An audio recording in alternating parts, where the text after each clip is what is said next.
Cece, play patty cake on Daddy's head. Yeah, she's gripping it right now. Cece, play patty cake on Daddy's head. Go whack a daddy. Don't do that, Cece. Don't do it. Someone's got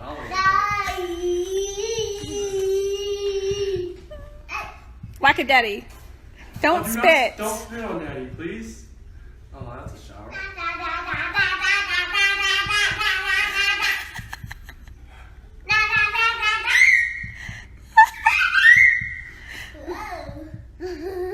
Careful, Bella, don't fall, okay? Whack a daddy. Whack a daddy. One more time, Daddy. Whack a daddy. Whack.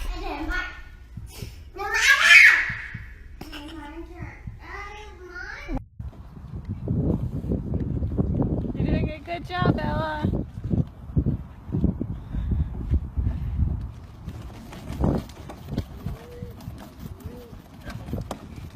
Careful. Hello. Hey, wait, we gotta stop. We're gonna stop before we go across the road. Look both Remember? ways. Look both ways. Your hair came out. Yeah, she pulled them out. Pulled him out. Hey, no cars coming. Hi, Cece. Careful. Careful, boo. Careful, sweetheart. This is how she does it. Cece, you having fun? Yeah, watch the hill, Bella. Get up this way. Ugh. That's all you do. Turn red. Alright. No running up the hill, remember, you're good. I don't want to be in it.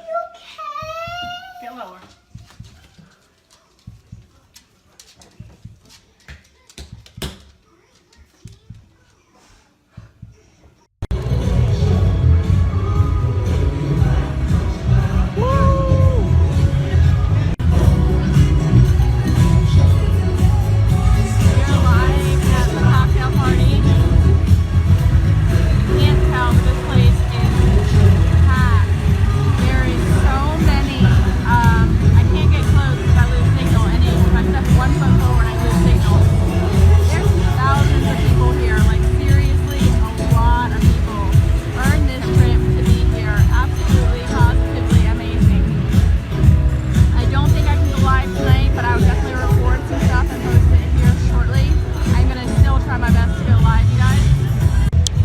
Everyone needs to deserve this. Everyone.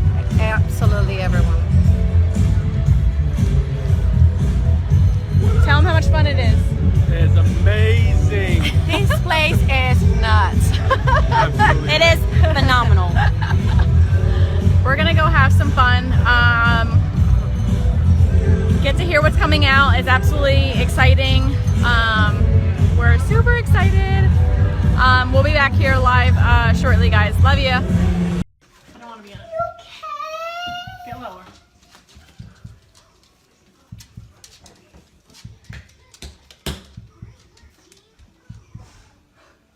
I could objectively say that this is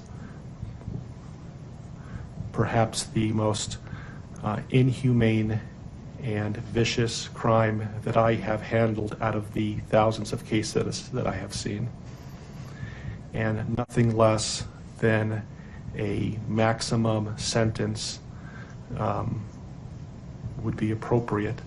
And anything less than the maximum sentence would depreciate the seriousness of this offense. Deputies, I would respectfully ask that you take this defendant into custody and have him serve the rest of his life in the Department of Corrections. We are in recess.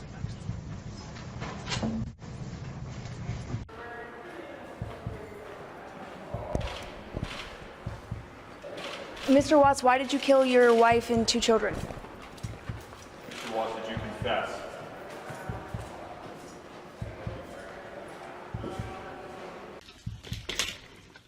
Your baby needs some clothes. I don't have anything you can play with right now, Bella. No candy, Mama. I don't have candy. No, Bella. Bella, you can't play with Mommy's lotion. So this is addiction palette number 5. She keeps stealing my makeup. I'm telling you, this is why I lose makeup. She just grabbed my lipstick. I'm wearing my Lululemon today. Sorry, guys. I'm dropping everything because of this child of mine. Hence why I lose makeup, you guys. Bella seriously destroys my girls steal my makeup, and I'm Bella particularly. Bella steals them and breaks them, as you saw her do in action today. But here's my Christmas leggings. Can you see them? I haven't been able to get a picture of them yet because Bella doesn't take good full shot pictures yet. Grinch over here. Bella.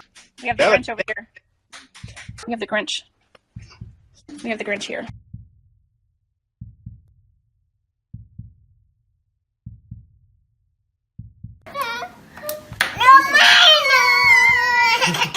Girls. Oh, CC Girls. Bella. Okay, you want chocolate? No chocolate? If you want chocolate, you just get this bowl. You want this one? Bigger one?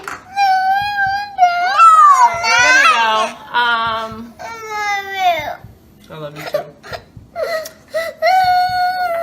This is the morning. This is why I love and I thrive. I could objectively say that this is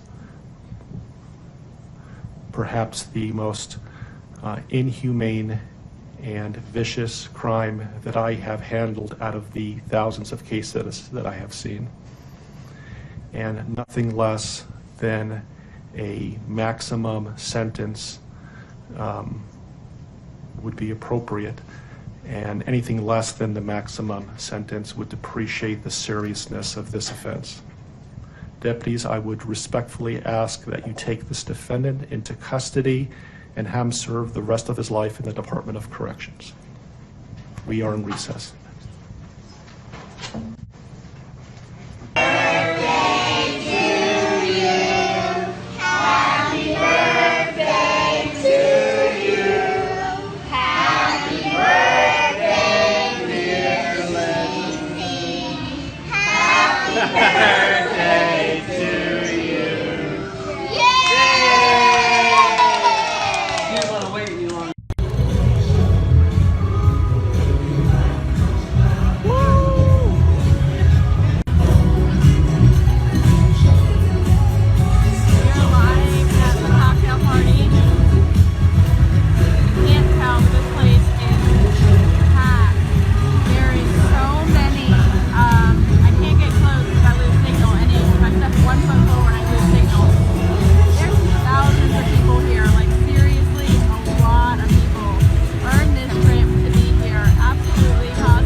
Everyone needs to deserve this.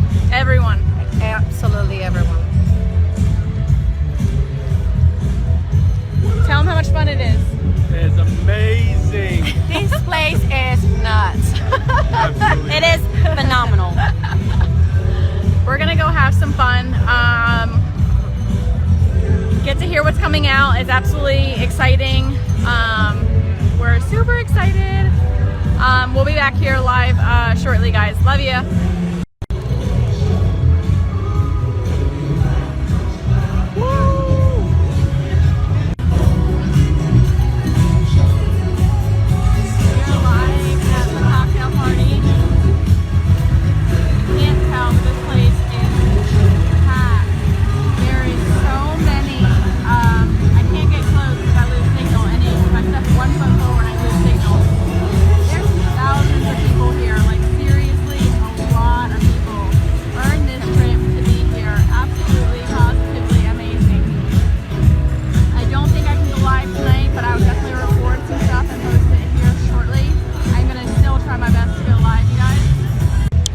Everyone needs to deserve this.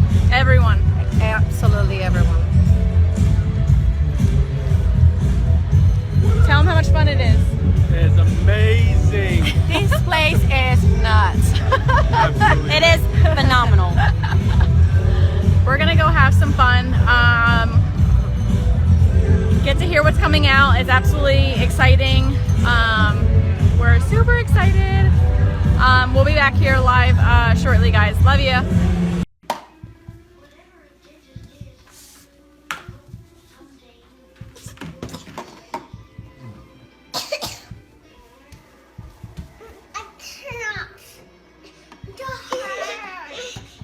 What's can hold that.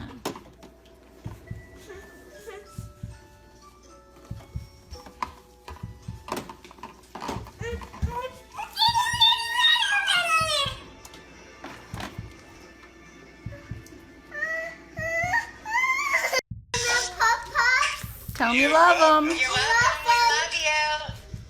Say love you. Candy. Oh yeah, shoot, that's in here. Hey, guess what, girls? Mommy has a baby in her belly. Are you guys excited? Yes? Are you really excited? Oh my goodness. Come give me hugs. Oh. I love you, girls. I got the baby a hug. You want to give the baby a hug? I love you, Bella. You're so sweet. Give me a kiss. Mommy. Mommy. Yes, baby. Uh-oh.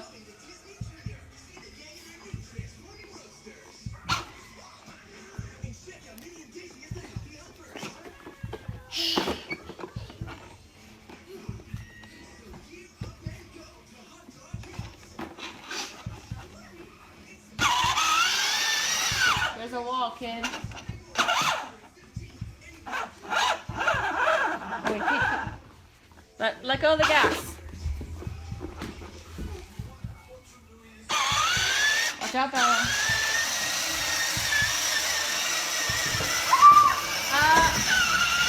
Mom.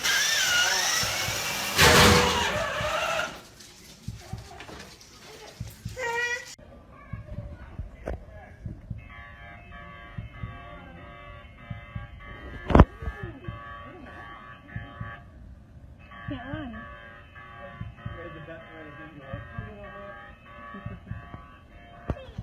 Now I can hug you.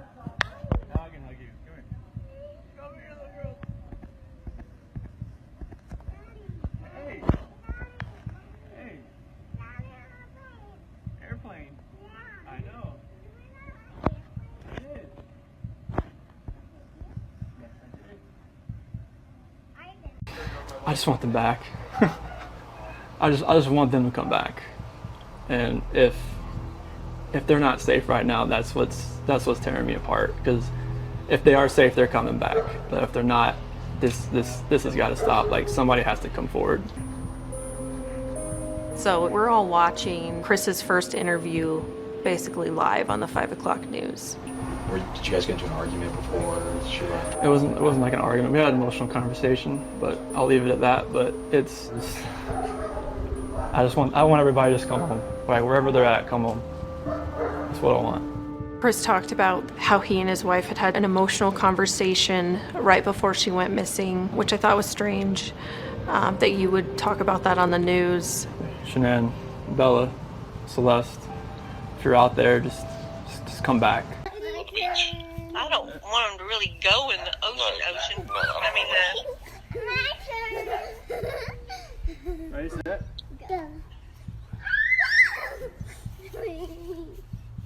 Ready, set? The pool opens in 2 weeks, too. what's the degrees today? 85, the last I checked. 120. Wow. No, Cece. Yeah. Cece, get girl. Oh gosh. Oh my gosh, are you kidding? She can climb that fence. Guess what, girls? Mommy has a baby in her belly. Are you guys excited? Yes? Are you really excited? Oh my goodness. Come give me hugs. Oh. I love you, girls. I got the baby a hug. You want to give the baby a hug? I love you, Bella. You're so sweet. Give me a kiss. Mommy. Mommy. Yes, baby. Thank You for the birds. girls. Thank you for the world so sweet. Thank you for the food we eat. Thank you for the birds that sing. Thank you, God, for everything. Amen. Yeah. Knuckles. I don't want to be on it. Okay.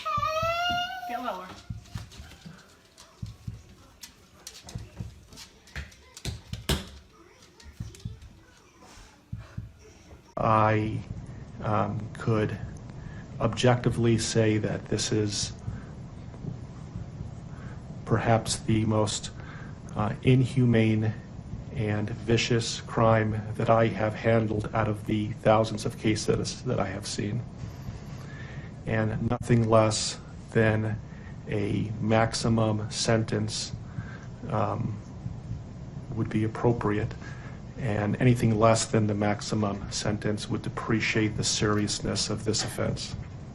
Deputies, I would respectfully ask that you take this defendant into custody and have him serve the rest of his life in the Department of Corrections. We are in recess. Thank You for the birds Girls, so thank you for the world so sweet. Thank you for the food we eat. Thank you for the birds that sing. Thank you, God, for everything. Amen. Jack, Knuckles.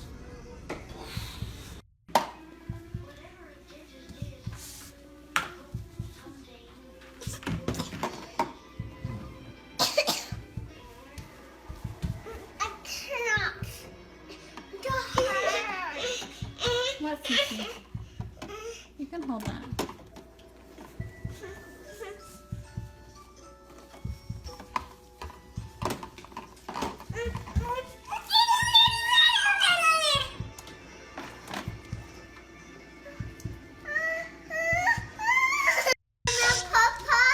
Tell them you love them. You're welcome. We love you.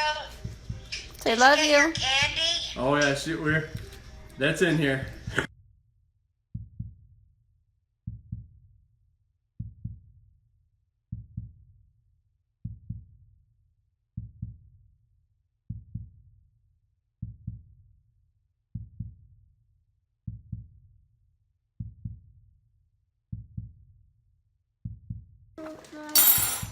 Hey everybody!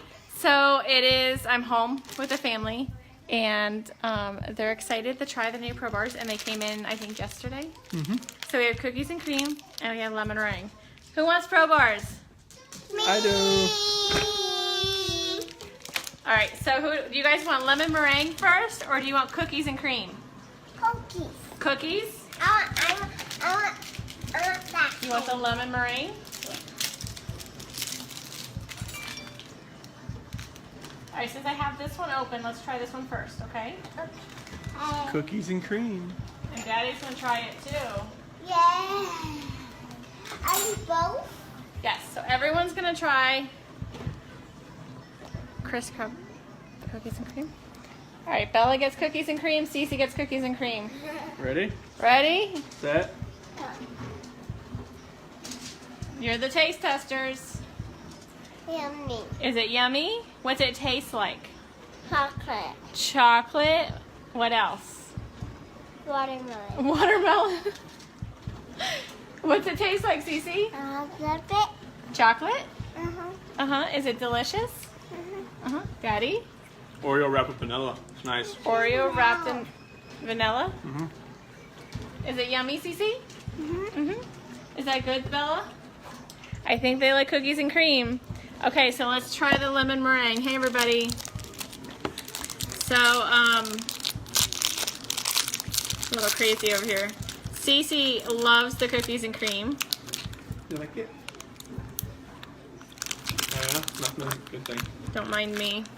It's been a long travel day yesterday. Been cleaning, regrouping today. Hey, Jen. Okay, so Chris, this is the lemon meringue. Nope, that's Daddy's. Here's yours. Wait, don't take. Wait. Here, Bella. Okay, this one's lemon meringue. It's like the pie, but better because I don't like the pie. Ready, set, go. Ready? Hey, Jessica. That's so good. How's that taste, Cece? Good. Good? Yeah? Do you like that one better? Me too. I like it. What's it taste like? You like lemon meringue pie? Straight out the box. Bella, what's it taste like? I don't like it. You don't like that one? Bella doesn't like that one. That's okay. You like the birthday cake, right? And the cookies and cream? Mm-hmm. Yep. Dieter, do you want some? Yeah, Dieter wants some. All right, so which one's your favorite out of all the Pro Bars? Hey, Wendy. I would say lemon meringue. Lemon meringue? Mm-hmm. What's your favorite, Cece? Birthday. Birthday? Mommy's favorite. What's your favorite? The cookies and cream? Wow. We have to keep 3 on stock. It's a good thing. How do I turn this around? It's a good thing that I have all 3 of the favorites in the house. Cinnamon rolls were sold out of it here at the house. You like it? I want dip and You want dip and ranch? You want ranch dip and chips? Jess, I have them all. I just ate all of the cinnamon rolls. Cece actually really likes the cinnamon rolls too. Look at Bella. Cookies and cream. We got Cookie Monster.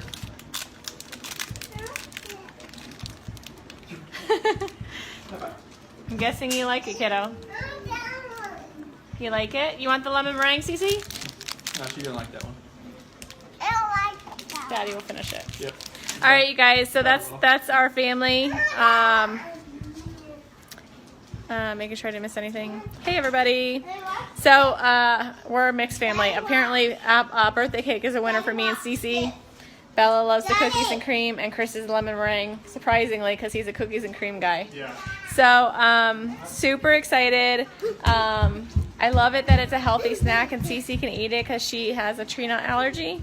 And none of our products are made in a facility that handles nuts at all. So Cece can have them. There's 0 nuts in them, and it's the only go-to bar. We can't do processed bars. We can't do anything like that because Cece can't have any of it because it's all processed in a plant where there's tree nuts or nuts. So it's really nice that she can have it. It's a quick snack for mommy. It's always in my bag, and I can just give it to her. And I heard you, baby. I heard you. She wants ranch and dip. She's my child. Thanks, Kat.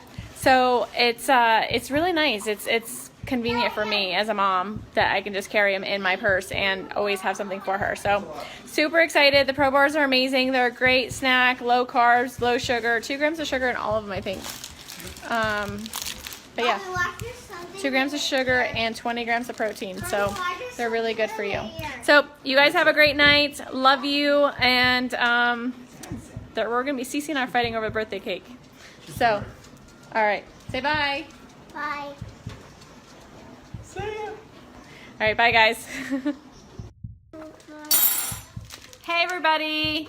So I'm home with the family. And they're excited to try the new Pro Bars, and they came in, I think, yesterday. Mm-hmm. So we have cookies and cream, and we have lemon meringue. Who wants Pro Bars? Me. I do. All right, so do you guys want lemon meringue first, or do you want cookies and cream? Cookies. Cookies? I want that. You want the lemon meringue?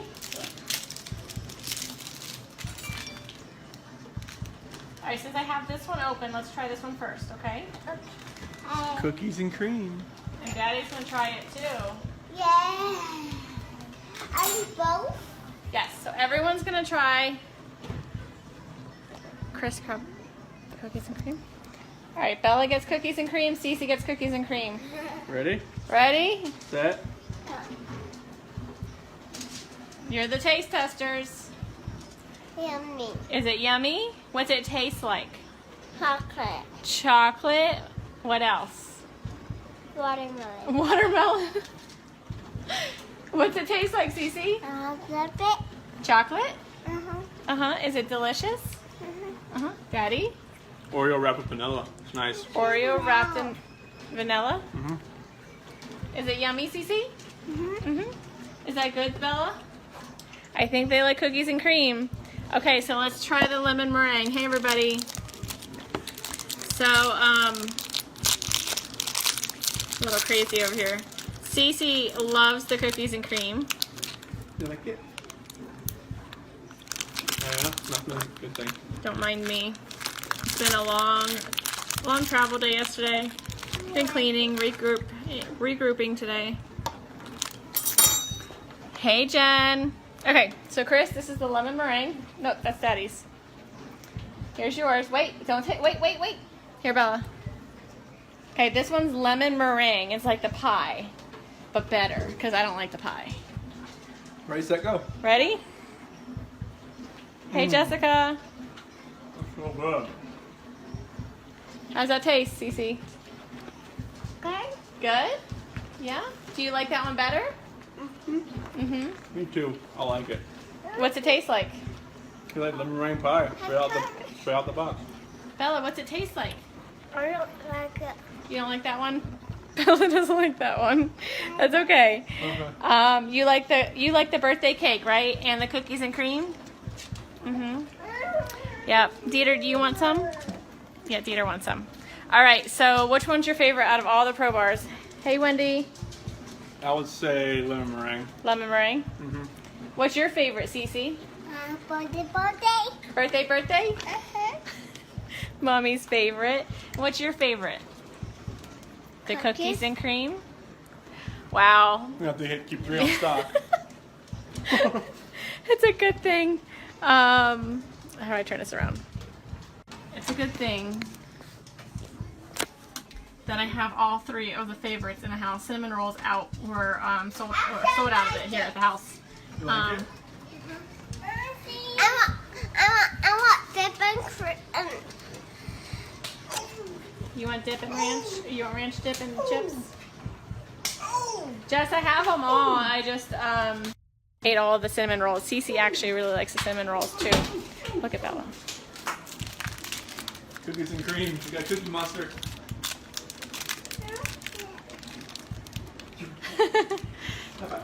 I'm guessing you like it, kiddo. You like it? You want the lemon meringue, Cece? No, she didn't like that one. I don't like that. Daddy will finish it. Yep. All right, you guys. So that's our family. Making sure I didn't miss anything. Hey, everybody. So we're a mixed family. Apparently, birthday cake is a winner for me and Cece. Bella loves the cookies and cream, and Chris is lemon meringue. Surprisingly, because he's a cookies and cream guy. Yeah. So super excited. I love it that it's a healthy snack, and Cece can eat it because she has a tree nut allergy. And none of our products are made in a facility that handles nuts at all. So Cece can have them. There's 0 nuts in them, and it's the only go-to bar. We can't do processed bars. We can't do anything like that because Cece can't have any of it because it's all processed in a plant where there's tree nuts or nuts. So it's really nice that she can have it. It's a quick snack for mommy. It's always in my bag, and I can just give it to her. And I heard you, baby. I heard you. She wants ranch and dip. She's my child. Thanks, Kat.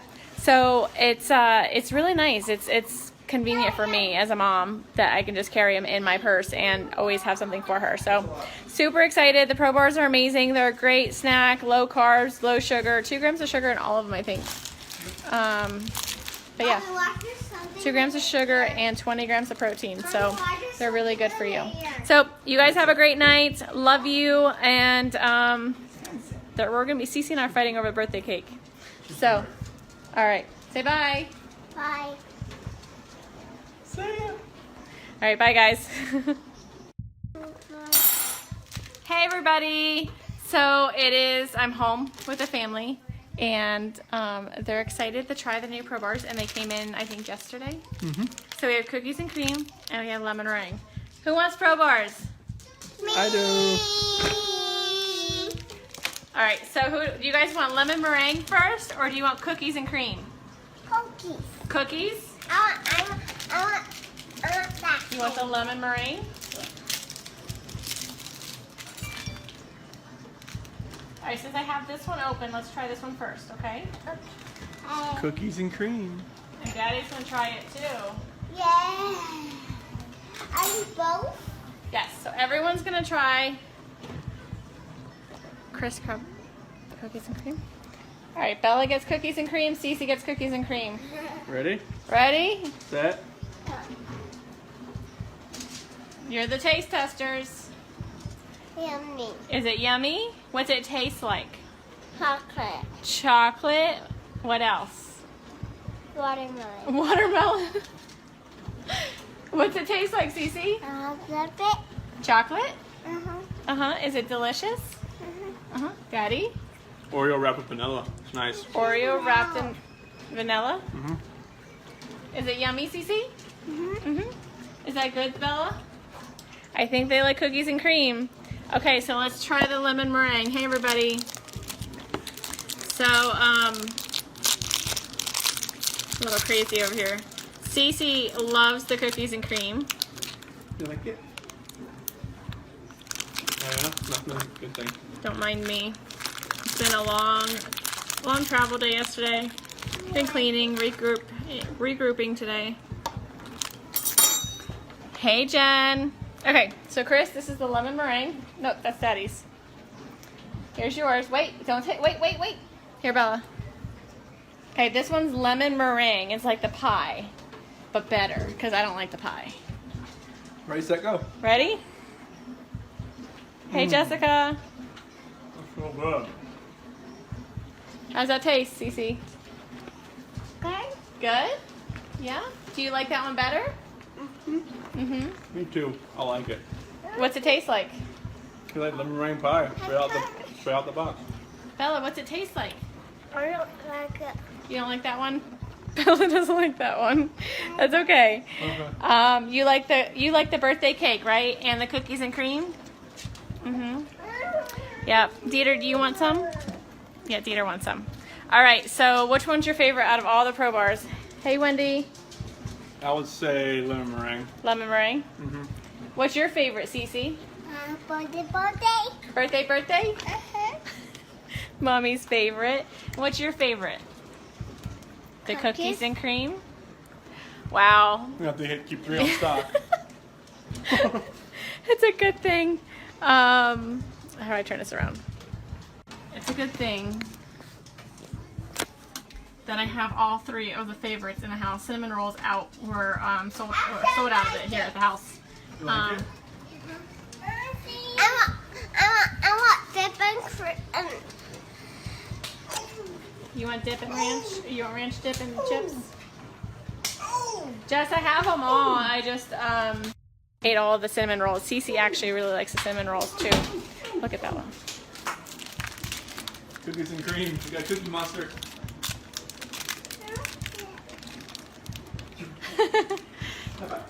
I'm guessing you like it, kiddo.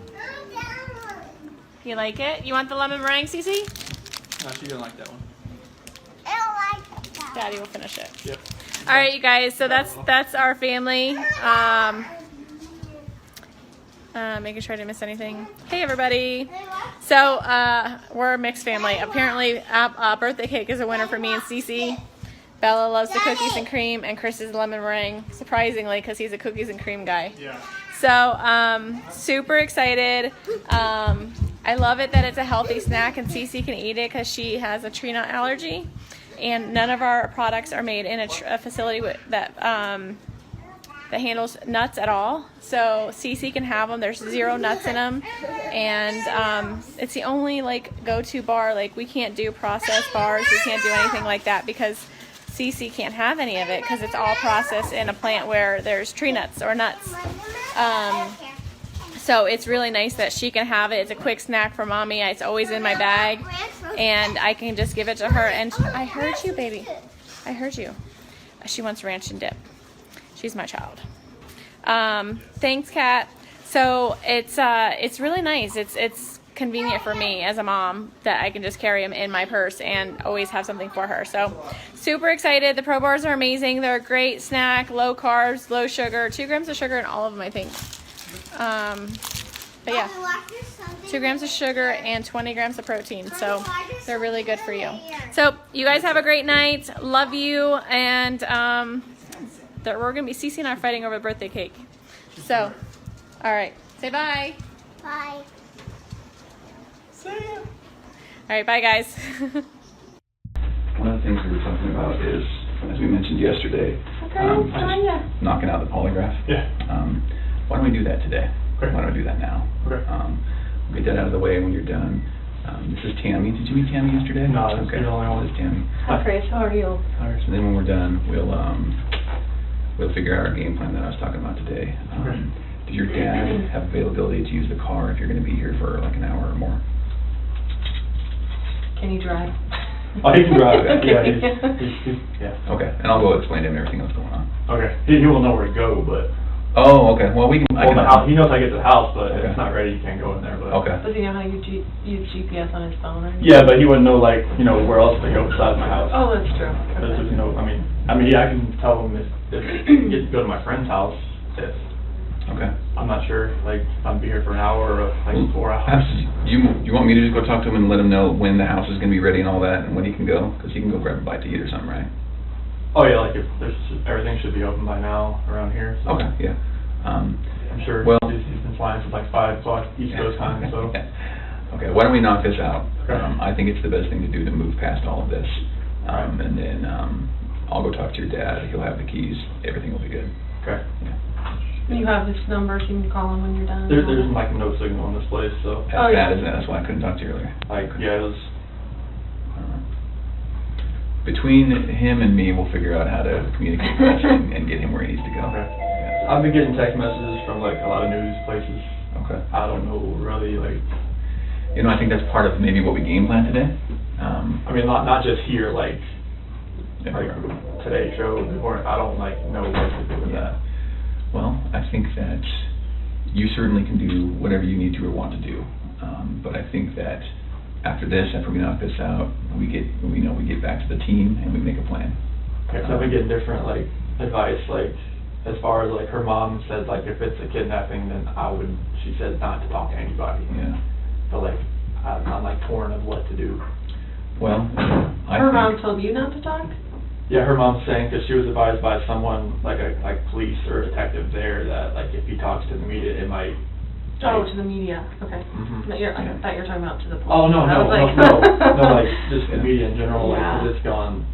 Today's show, Good Morning America, is trying to get a hold of me, my parents, friends. So I just Sometimes we release details that maybe the public They want doesn't details know. from me. I know. So and that's why why. I'm I don't want to impede with what's going on here and put the things out because I've watched enough shows that say all right, don't put things out there before the police. Because then you don't know if somebody really knows or if they just saw it on TV. Mhm. Yeah.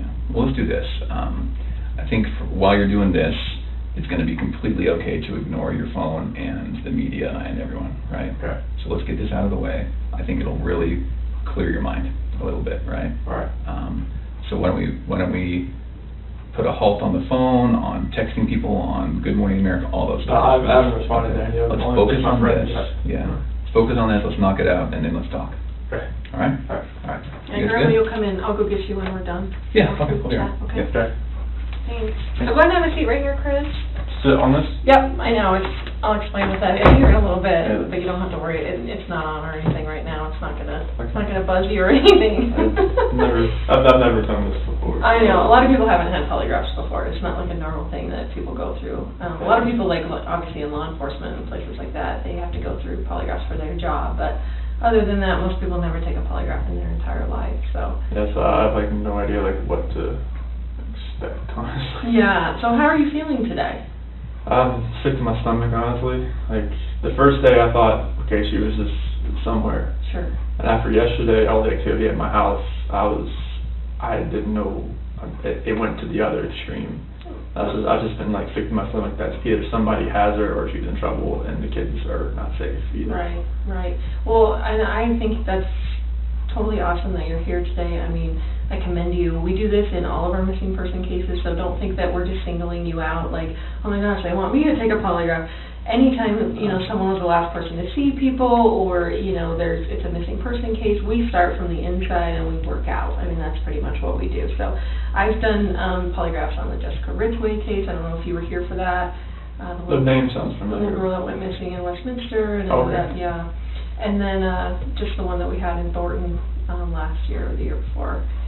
So we do this all the time. So please don't think that you're being singled out. This is one way that if you didn't have anything to do with it, that we can let the investigators know, the people that really do need to know that are looking for your wife and your little girls, to let them know, like, you know what, don't focus on Chris, focus over here, because obviously we've already cleared him, he's good to go. Now focus on the real person that did something to this, you know, to Shanann and little girl. So, okay. So I am, my name is Tammy. If you can call me Tammy, I'm an agent with the Colorado Bureau of Investigation. So it's a CBI. It's kind of like the FBI, but for Colorado. Okay. So what our role is, just so you know, is anytime a law enforcement agency or a district attorney's office or the governor needs assistance with a case, they can call the CBI to come out and assist them. Okay. So obviously in this, you know, type of case, they're calling in all the resources that they can, which includes me, who works out of the Denver office, and I also do Polygraph. So they asked me if I would be willing to come here and chat with you and hopefully get you cleared up and on your way, because it sounds like that's what you're here for, and that's awesome, because that's mostly what people want to do is like, dude, you're looking at the wrong person. Like, I just want to show you I had nothing to do with this, and then you guys can get on your way and, you know, do your investigation somewhere else. So, because that helps us, because then we don't have to keep focusing on Chris. Does that make sense to you? Yeah. Okay. This polygraph today is going to be recorded. Okay. Obviously, it would be dumb if I didn't, because what if at the end I said you said whatever and you really didn't say it? Obviously, they could go back and look at the recording. There's a camera right there. There's also a backup digital recording that I'm doing. It fails me the second I try and trust it always fails me. So, so you said that your cell phone, is it off right now? Yeah. That would be great, because we can't have anything like buzzing, vibrating, ringing, that kind of stuff. So this will take at least a couple hours to do the polygraph, just because it's a real structured type of interview process. I have to go through a bunch of things with you. You're going to get the same polygraph that I gave someone last week. So it's very structured, and we go, you know, in order and that kind of stuff, and you're going to know the wording to all of the questions I'm going to ask you on the test before we even take the polygraph. So don't, a lot of people come in here and they think, oh, they're just going to, you know, attach all these components to me and then just start asking me random questions that I've never heard before, and of course I'm going to react to that. That's not at all how polygraph works. And yeah, you're actually going to probably know more about polygraphs than anyone before you leave here today, just because I explain everything to you and how everything works, okay? Obviously, you're probably nervous about taking today's test. Honestly, I would think something is wrong with you if you weren't nervous about coming in here to take a polygraph. Yeah. Even if people are like, I don't have anything to hide, it is nerve-wracking. And I have taken tons of polygraphs, obviously, in my training.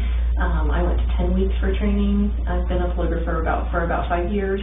I went to the best school in the country. So I want you to have confidence in the fact that if you had nothing to do with this disappearance, like, we're going to find that out today, okay? I have the best training that they offer in the United States. We use the most validated testing, the way I'm going to ask you the questions. So believe me, if you had nothing to do with this, I will be able to show them that today, okay? So that should give you some confidence that, you know, this is how, like, you're going to be cleared today if you had nothing to do with it, okay? There's actually only, you know, nervousness or anxiety cannot cause you to fail a polygraph. A lot of people think that too, that if they're really nervous that it could cause them to fail. If that were the case, no one would be allowed to take polygraphs, because every single person is nervous or anxious about taking the polygraph, okay? I thought that's how it worked.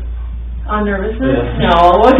There's actually only 2 ways you can fail a polygraph, okay? The first way would be if you fail to follow my instructions. I'm going to give you a lot of instructions today about how to sit still, how to answer questions, things like that. So if you fail to follow those instructions, you will not pass today's test, okay? The second way would be if you choose to lie to me today. Lie to me today, okay? Obviously, this is about 100% truth. Even if there's, you know, something that you didn't tell the investigators, you know, since Monday, I guess, is when the police were involved. If there's something that you didn't tell them since Monday, like, that is totally fine. Like, I get it. You know, people aren't going to remember every single detail every time they talk to someone. As long as you tell me what the truth is today, you will have no problem with passing, okay? I promise you that. And obviously, I mean, I hope that, you know, if you did have something to do with their disappearance, it would be really stupid for you to come in and take a polygraph today. Exactly. Right? Like, it would be really dumb. Like, you should not be here right now sitting in this chair if you had anything to do with Shanann and the little girl's disappearance. Okay? Okay. And it's Celeste and Bella, is that right? Yeah, I'll call her CC too. CC, okay. If that comes up. Okay, perfect. So, and I know very small amount about the case. Okay. Just because I want to know less about the case, because I want you to be able to tell me about the case. I don't want to have some preconceived notions about the case, and that's why I don't want you to assume that I already know details because you told Detective so-and-so, that kind of stuff. I want you to be able to tell me like you were telling someone for the very first time about what happened when we get into actually talking about what happened, okay? Obviously, Chris, you're not under arrest. I have no plans on arresting you. At any point today, if you decide you want to leave, the door is right there. It locks us in here. Oh, okay, yeah, I saw that last night. So there's a key in there now, so you can, if you just turn the key, it lets you out, okay? And at any point today, even after all these components are attached to you, if you decide at that point, you know what, I don't want to take this polygraph, I don't want to be here, this is BS, whatever, that is completely fine. Just please allow me to unattach my components before you drag my $6,000 instrument on the floor and run out of here. And it's kind of a little maze back here, so I will show you the way out at any point if you decide, you know what, I don't want to take this polygraph, I don't want to be here, I don't want to do this. That is completely fine. The door does have to be shut for privacy just because noise does affect the polygraph. And I will read you your rights today, and that's just because the polygraph components are pretty restrictive. They go around your chest and stuff, and you may feel at some point that you're not free to leave, but like I said before, at any point I will unattach all the components and show you the way out if you decide, even in the middle of the polygraph if you don't want to continue to take it, okay? So, does that make sense to you? Yes. Okay. So I'm going to give you kind of a roadmap of where we're going to go today, just so you know what to expect and that kind of stuff, okay? So we're going to first start by going over a rights and consent form, and that's that Miranda rights form. I'm sure you've heard of it. You hear it on TV shows constantly. Most kids can recite their Miranda rights.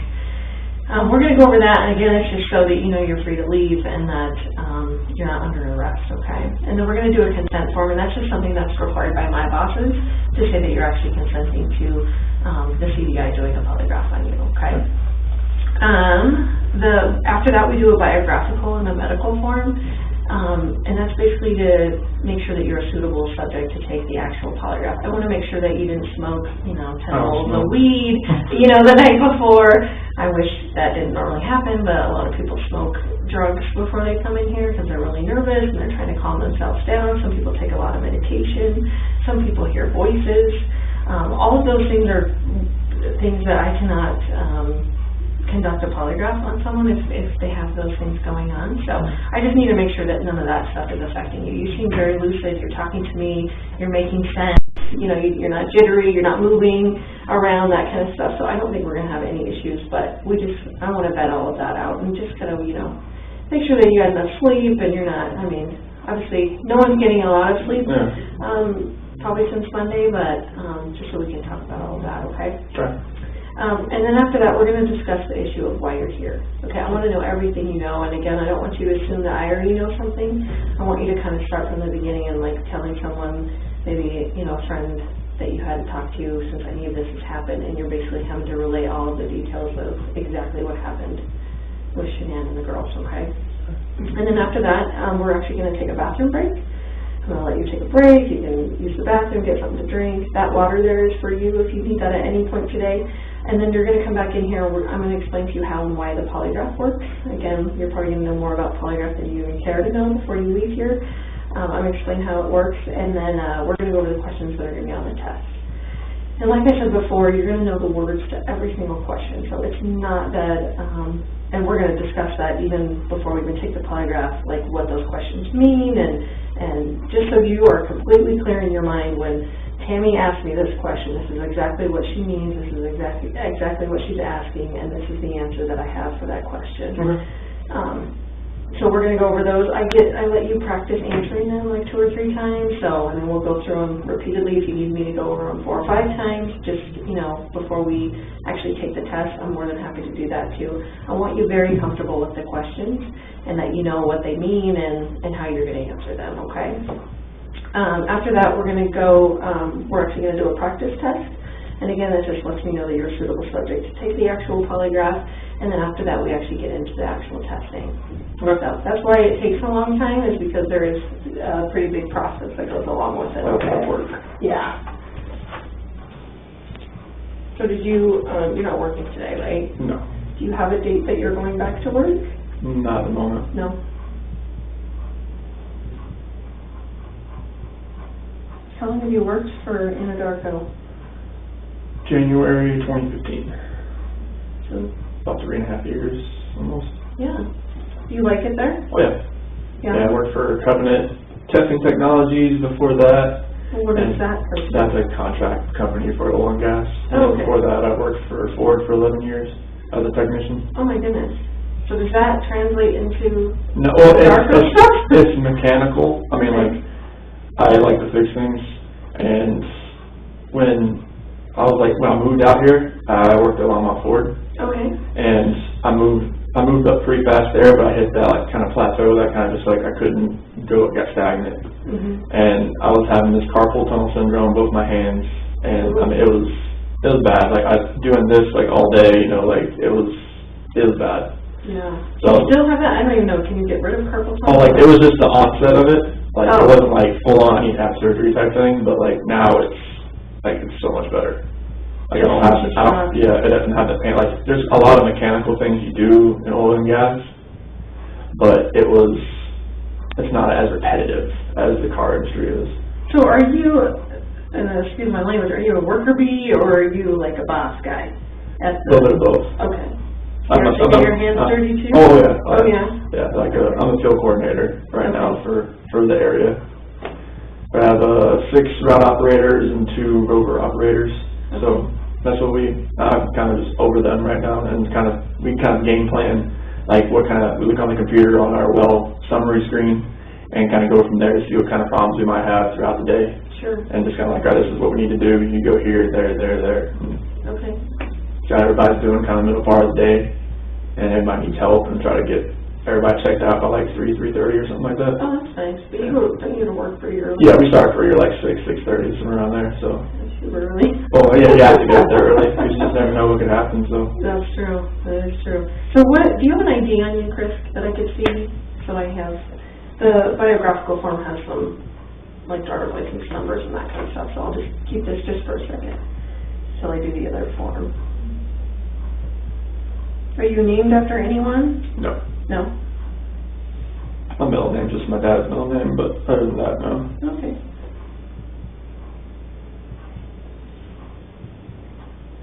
If I mispronounce your wife's name, please, like, correct me. For some reason, think it is of, so hard. just think of shenanigans.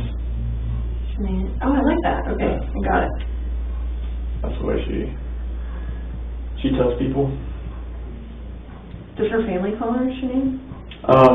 So the way they spelled it, it was like Shan-Ann, like with an apostrophe, but she just calls it Shanann to kind of, she was named after Shana Na.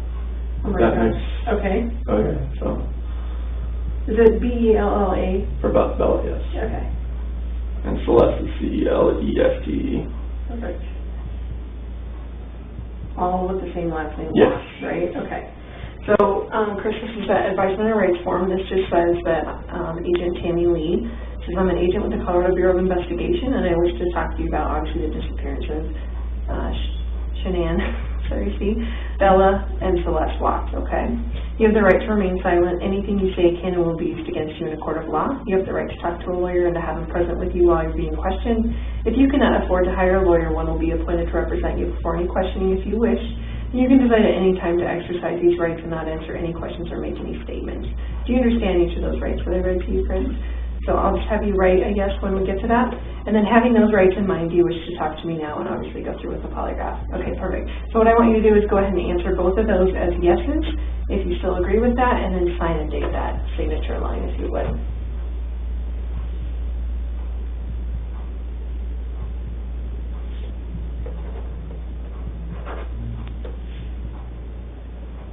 Have you always been a Tar Heels fan? Yes. 15th? It is, yeah. My son is a huge Tar Heels fan. I don't even know why he likes them, but maybe because the Nuggets suck. I don't know. Well, George Carl used to coach here too, and he was a Carolina guy. Oh, he was? Yeah. I didn't know that. Yeah. Do you go to any, like, do the Nuggets play Carolina? North Carolina? Oh no, North Carolina is at the college. Oh, college. Oh my gosh, I'm sorry. Sorry. You're right. Yeah. Okay. I'm getting all my teams mixed up, you're right. Did you go to college then? No, I wish I did. You That was wish? nice. Yeah, well, where did you go to college? I went to NASCAR Tech and it's in North Carolina as well. NASCAR is the name of it?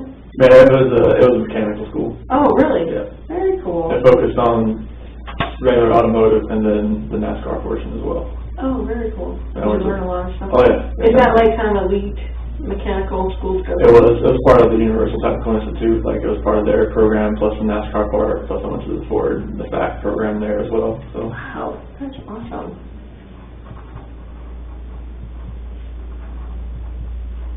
Do you have any other nicknames or anything that people call you? Just Chris. Just Chris. And some like, just random ones at work, just doesn't make any sense, so. Like what?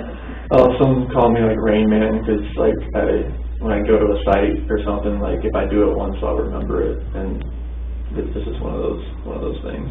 Like, do you remember like phone numbers and license plates? And That stuff, I don't really pay attention to that stuff. Though. It was like when I was really young, my grandma used to always quiz me on like state capitals like every day, and like when I was waiting for my sister to come out from middle school or stuff like that, she was always like just pinging stuff off my memory. Really? And it's just like everything. I think that's how it built. Yeah. For what it was and what it is. No doubt. That was your grandma that did that? Yeah. My mom's mom. Is she still alive? No, she passed a few years ago. Was she pretty old? Mm-hmm. Yeah. Yeah, she was. Lived a good life? Yeah, she was. Good. Were you close with your grandparents? Yeah, I went over to her house every afternoon after school and helped her out. Nice. Being outside, stuff on the inside, and she always cooked me lunch, some German food, kernels and goulash, schnitzel, all kinds of stuff like that. My first husband was German, so we had German sausage and rice all the time, and then just her German food is just amazing. Just love it. So Shanann's legal name is hyphenated? I've never seen her written that way, but that's the way her parents always said. That's how they did it. Okay. Shan and apostrophe A-N-N. Okay. It's easier to say it when I spell it out, but and we keep wanting to say Shannon, of course, but a lot of people call her Shannon. Yeah, oh yeah. Her parents sometimes call her Shannon.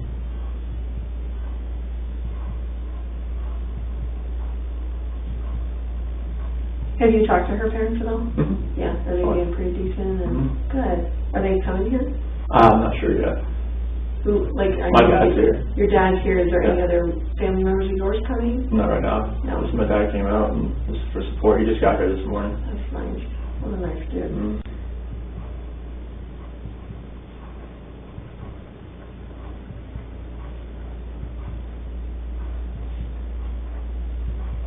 Okay, so this is that consent that my bosses require, and this just says Agent Tammy Lee has advised me that she's investigating the matter of, obviously, the disappearance again of Shanann, Bella, and Celeste.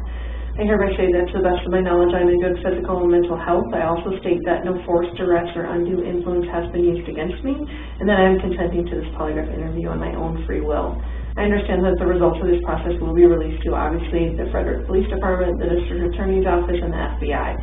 It would be very silly for you to sit in here and take a polygraph if I couldn't release your result of hopefully passing to the people that need to know. Does that make sense to you? And it says, I hereby give my voluntary consent to undergo a polygraph interview, and I understand that this process is subject to both audio and video recording and monitoring, which we had already talked about, okay?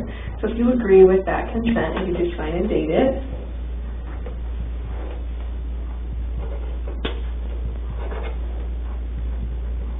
So where did you stay last night? Because I know that Nick and Amanda's house. Nick and Amanda Thayer. How do you know them? So Amanda used to be a director at Primrose School where Bella and Cece go, but then she transferred to another place, and Shanann was getting her on Thrive, and that's how they met. Amanda's transferred to another Primrose? Yeah. Okay. So like Shanann couldn't like talk to them about Thrive, the direct sales business, like while they're at, like they weren't allowed to like talk like, you know, outside, like if their child goes there, I don't know, something about the school rules or something like that.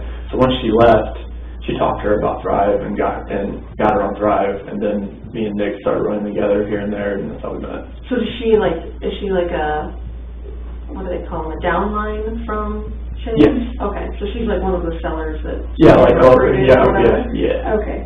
And I don't even understand Thrive, I'll be honest with you. Like, I'm even a chick, and I don't understand what all of that Thrive stuff is about. What is it? It's vitamins and minerals, and it's all plant-based, non-GMO stuff. It's really healthy for you. Yeah. Do you do it? Yeah. Oh, you do? Mm-hmm. Okay. Yeah, I was 245 pounds when I started. No way. Yep. How long ago was that? 2016. Wow. I've been doing it for a while. Oh my gosh. So, I think the only thing I know about Thrive is like patches or something. Is that what that is? Well, it's 3 steps. You have like vitamins. You have 2 capsules you take when you wake up, 2 pills. Okay. And then you take a shake with water and put on a patch. You have a patch on right now? No. Oh, I want to see what a patch looks like. It's just like a little square piece that just kind of goes on your skin, and it's like, it absorbs, like, it opens like up your pores a little bit, and the vitamins kind of absorb like through your skin, like time release throughout the day. Like, can you tell you feel better when you have the patch on? Mm-hmm. Really? Yeah. That's crazy. How much are patches? Just the patches themselves. Or are you supposed to do this in combination with all the other The stuff? 3 steps. Okay. That's what I call it, the 3 steps. But like, I feel like you could sell it. I feel like you know enough about it, you could sell it. She has me on the, as I signed up underneath her. Oh, okay. So like, I'm part of her team. Oh, okay. But she kind of runs that part of it, because she knows like I'm not the type of seller. I'm not a seller. Yeah. I don't like. You're not a salesman. Yeah, like I would like say too much, she says, about the product. Instead of like, sometimes it's not so great because of this, or... Yeah, it's like I would just give out like too much information about the product instead of just having like them call her. Do you sell it to any of the people that you work with? There's one person that I work with that uses it. Who is that? Troy. Troy? Yeah, he I works. think I heard that name, Troy McCoy or Yeah. something. That's a Mhm. funny name. Yeah, we call him the real McCoy. The real McCoy. Everyone's like, his parents like actually named him Troy McCoy. That's super cute.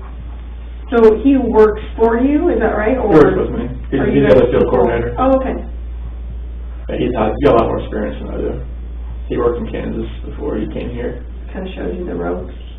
Yeah, he showed me a lot about different things, and I picked up a few things that he didn't know, and just kind of like, we worked together pretty well. Nice. Is this the correct address for you? Yeah, it actually should be it.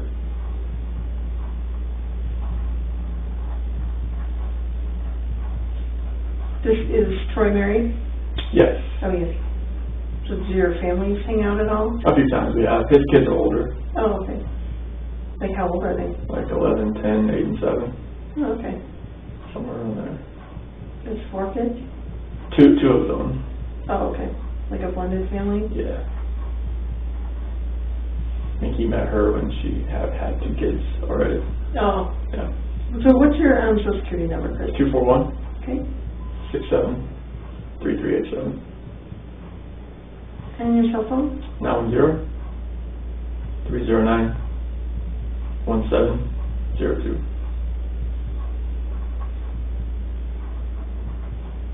And how, what's your date of birth? 5/16/85. How old does that make you today? 33. And where were you born at? In Fayetteville, North Carolina. How do you spell Fayetteville? FAYETTEVILLE.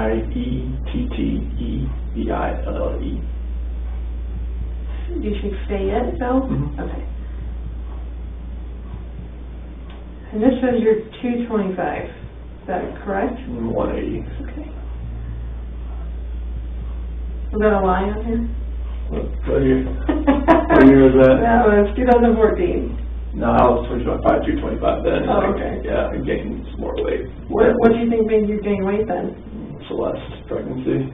Oh, really? I gained more weight than she did. You're a sympathetic eater? When I went and got her Oreos, I ate a few on the way upstairs. I'm not gonna lie. That happened a lot. Now, can you do the Thrive stuff when you're pregnant? Is that safe for that? Yeah. Yeah, because it's all natural or Yeah. whatever? Okay. There's different variants of the patches that she can't use because like some of it's for weight loss. Oh, you don't want to lose weight while you're pregnant, right? Or it's more like for fat loss, and that's like, they recommend not using that type of patch. Okay. So as far as growing up goes, and I'm actually done with that, so you can put that away, thank you so much. Who all was in your family? Who did you live with? My mom and dad, and my Okay. sister. And your sister? Yeah. So just 2 kids? Yes. Okay, and what's your sister's name? Jamie. Have you, is Jamie coming, or have you talked to Jamie? I've or- talked to Jamie and her husband. Yeah. Yeah. How old is Jamie? So she'll be 40 this year. Okay. She's 39 right now. Okay. So she's a little, Yeah, she's 7 years older than me. yeah.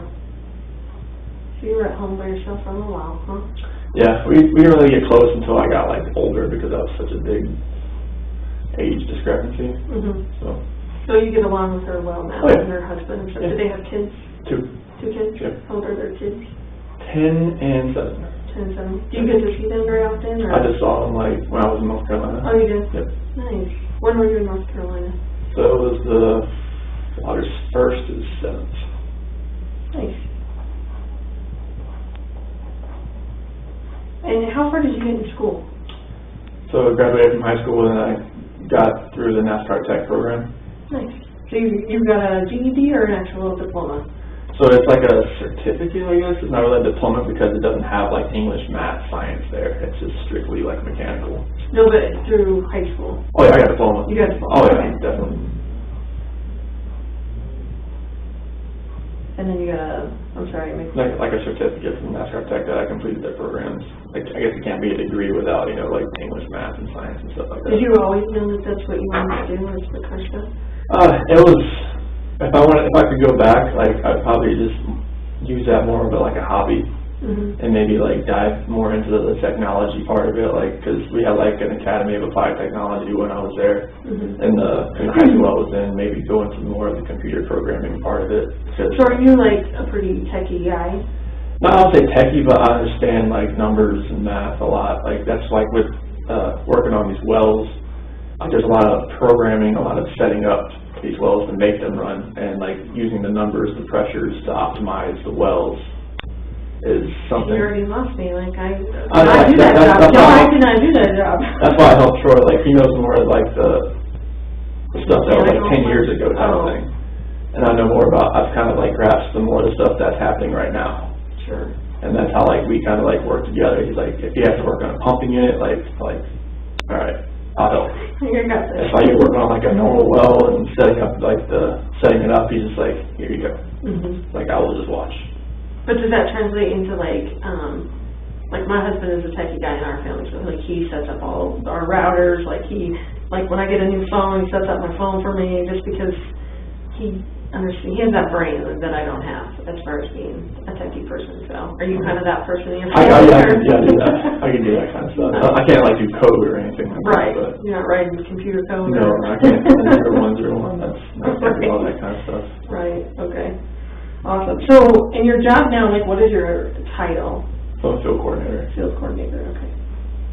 And you've done that for 3.5 years or whatever. So I was an operator. Just like, well, it's the same. Like you're an operator. You're operating oil and gas locations. Just legit. I was an operator, and then I was an operator but / rover. Like I would be going around helping people. And now I went up to field coordinator. It's like now I just kind of like tell people like this is where we need to go and. Like, we need help, let's go there. So when did you actually get promoted to that? When one of our other field coordinators, he went to a different group, the HGOps group, and our other field coordinator had to go down to Texas to help, so me and Troy got elevated up. So that's what happened. Okay. We were just kind of backfilling. We didn't know, like, if it was permanent or not. Mm-hmm. And it turned out to be permanent, so. Wow, that's awesome. So tell me about, kind of give me a synopsis of your childhood, like what your parents did for a living, My dad was a parts manager for a Ford dealership. Okay. It's kind of where the cars came Right, from. see it. And my mom, she was like a secretary and notary for used car dealerships. Oh, okay. So like she You're sold, more into it. She sold the cars too, but like she was more of a secretary and notary and she bounced around a couple different used car dealerships. My dad stayed at the same one, changed the name a little bit, changed names. Then he went to like a different one, but it was the same. He did the same thing.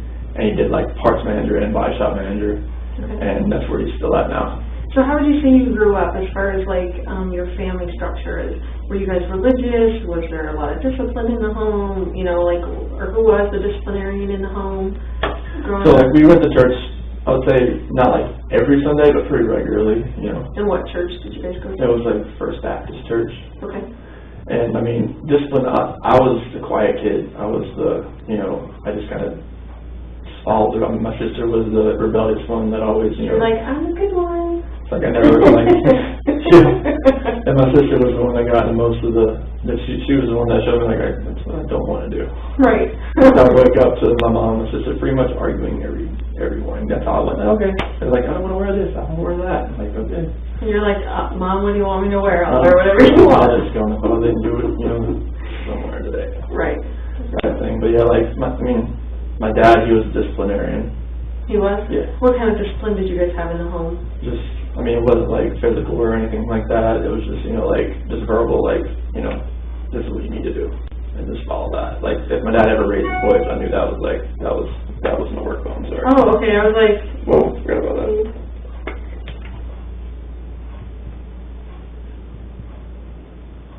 I'm doing kind of now, not in the middle of the test. No, you're good. You're good. I have two phones too, and it's hard to keep track of them, so... Yeah, my work phone's are I'm glad I did that. Yeah. Okay, so you said your dad was a disciplinarian, but he just... I mean, it was verbal, like, cause like, if the raised voice, I knew something was like, okay, that's okay. I'm good there. Like, right. Did anyone struggle with like drug or alcohol abuse or anything like that in your family? No, I mean, my dad did at one point, but it was like after I left, like after I graduated and everything, and I just like, cause my sister, she would leave and she'd come back, leave and come back, leave and come back. She never like runaway kind of thing? Oh, like, she would move, like, she went to East Carolina, then that didn't work out, so she came back home, she moved to a different place, and that didn't work out, she came back home type thing. And, like, when I left, I was on my own, and I was, like, self-sufficient, and I never came back, and I think that hit him pretty hard. So they expected you to come back, do you think? Oh, he was used to me being around, like, you know, he's my hero, he's my best friend. Your dad is? Yeah. Yeah, so, like, that's where I think that kind of hurt him a little bit, because, like, once I left, I didn't move back. So tell me, so you're talking about for college? Like, as soon as you graduated, you moved out? So is NASCAR close to where you guys live? Like, no, like, once I graduated high school, I moved to Mooresville, North Carolina. That's about 2 hours away. Okay. And that's where I live. I never moved back. I mean, I came back to visit, but I never moved back. Okay.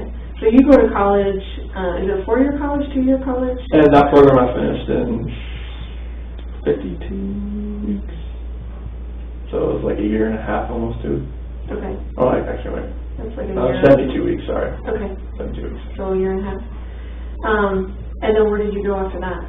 I worked at Mooresville Ford and worked there till 2012. So that was like 2003. When I was going to NASCAR Tech, and I was working there as like a porter, moving cars around, changing the oil here and there type thing. And then once I graduated, they moved me into more of a line tech as far as like actually fixing things. Okay. So from 2003 to 2012, I was there, and 2012 to 2014, I was at Mont Ford. Okay. Did you have like any high school sweethearts or like girlfriends from NASCAR Tech or? There was no. There's probably no girls at NASCAR Tech, I would imagine, but. There was like a handful of girls that actually went there, so no, it was like, I didn't have any girlfriends hardly after high school. Okay, what about when you got done with NASCAR Tech? Oh yeah, like there was girlfriends like that in Mooresville in there, but nothing really serious. Nothing serious? Yeah, I met Shanann in 2010. Oh, 2010? Yeah. Okay, and how long did you guys date before you got married? I'm assuming you're married? Yeah, 2012 when we got married. Okay, dated a couple years? Nice. Did she live in Mooresville? She lived in Belmont at the time. So how did you meet her? Through my cousin's wife. And my cousin's wife and Shanann, they knew each other from from a wheel shop that she ran. That Shanann ran or the cousin's wife? No, Shanann ran. She ran like 3 different stores. Like auto parts? Wheels, tires, audio, custom stuff. Oh my gosh, you're just all in that. All in that. It's all like crazy. Okay, so we're gonna, I'm just gonna ask you some of the medical questions just to make, again, sure that you're a suitable subject. And you said you've never taken a polygraph. Nope. How would you describe your physical condition right now? Good, fair, or poor? I'll say good. Good? Okay. Have you had any major surgeries or injuries within the last 6 months? Are you in any discomfort right now? As far as like pain is like, Yeah. no, not really. You know, maybe mental anguish or whatever, but Just as like, far yeah, as like just, physical or like, sick to my your stomach type thing. Yeah. Obviously you're not pregnant. Nope. Have you eaten in the last 24 hours? I had a pizza last night and protein shake this morning, so that's it. Okay. What time did you have the pizza? So right when I left here, so it was like 11. Okay. And what time did you have the protein shake? Probably about 7:30. Okay. Was that with all your 3-step process? Mm-hmm. Okay. What time did you go to bed last night? Probably about 12:30. Okay. And what time did you get up? Probably about 5 and just kind of looked at my phone. Okay. And you stayed at the other Amanda and Nick Nick? Amanda's house. Okay. And how would you rate your sleep, good, fair, or poor? Is there anything came forward fair? I'll put it in the middle. Okay. Okay? I'll give you that box. Have you had any alcohol within the last 24 hours? Do you drink alcohol? Only with like if I'm going out somewhere, like with friends coming over. I don't drink by myself. Okay. That's not. I don't think that's really. How often would you say that you drink in a given week? Like how many beverages would you have? If I drink something, just be like 1 or 2. 1 or 2 beers? Or Yeah, beers. I don't do it. No hard alcohol? No. Okay. Any legal or illegal drugs consumed within the last 24 to 48 hours? No. That includes even cough medicine, you know, anything like that? No. So you just had vitamins, is that right? Mm-hmm. Okay.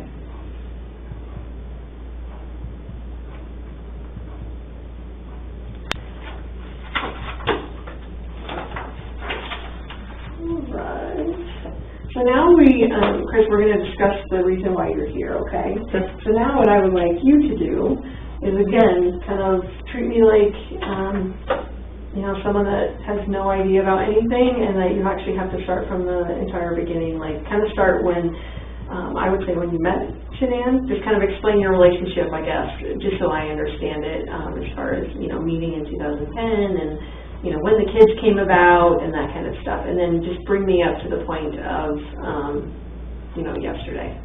Okay. If you could.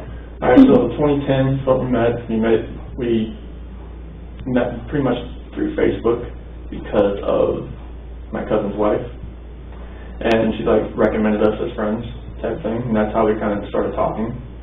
And our first date was at a movie theater. Didn't really impress her much because it was actually a nice theater. I didn't really know what I was walking into as far as like I walked in and there was like a doorman and he was all dressed in a suit and I was in camo shorts and DC shoes and I was like, okay, hopefully I'm very underdressed for this. But like I walk in and I see her and she's all dressed really nice and like she told me like after the fact, like, man, I hope that's not him. kind of deal, like, because like we know what each other look like, but like I wasn't really dressed for what we were doing then.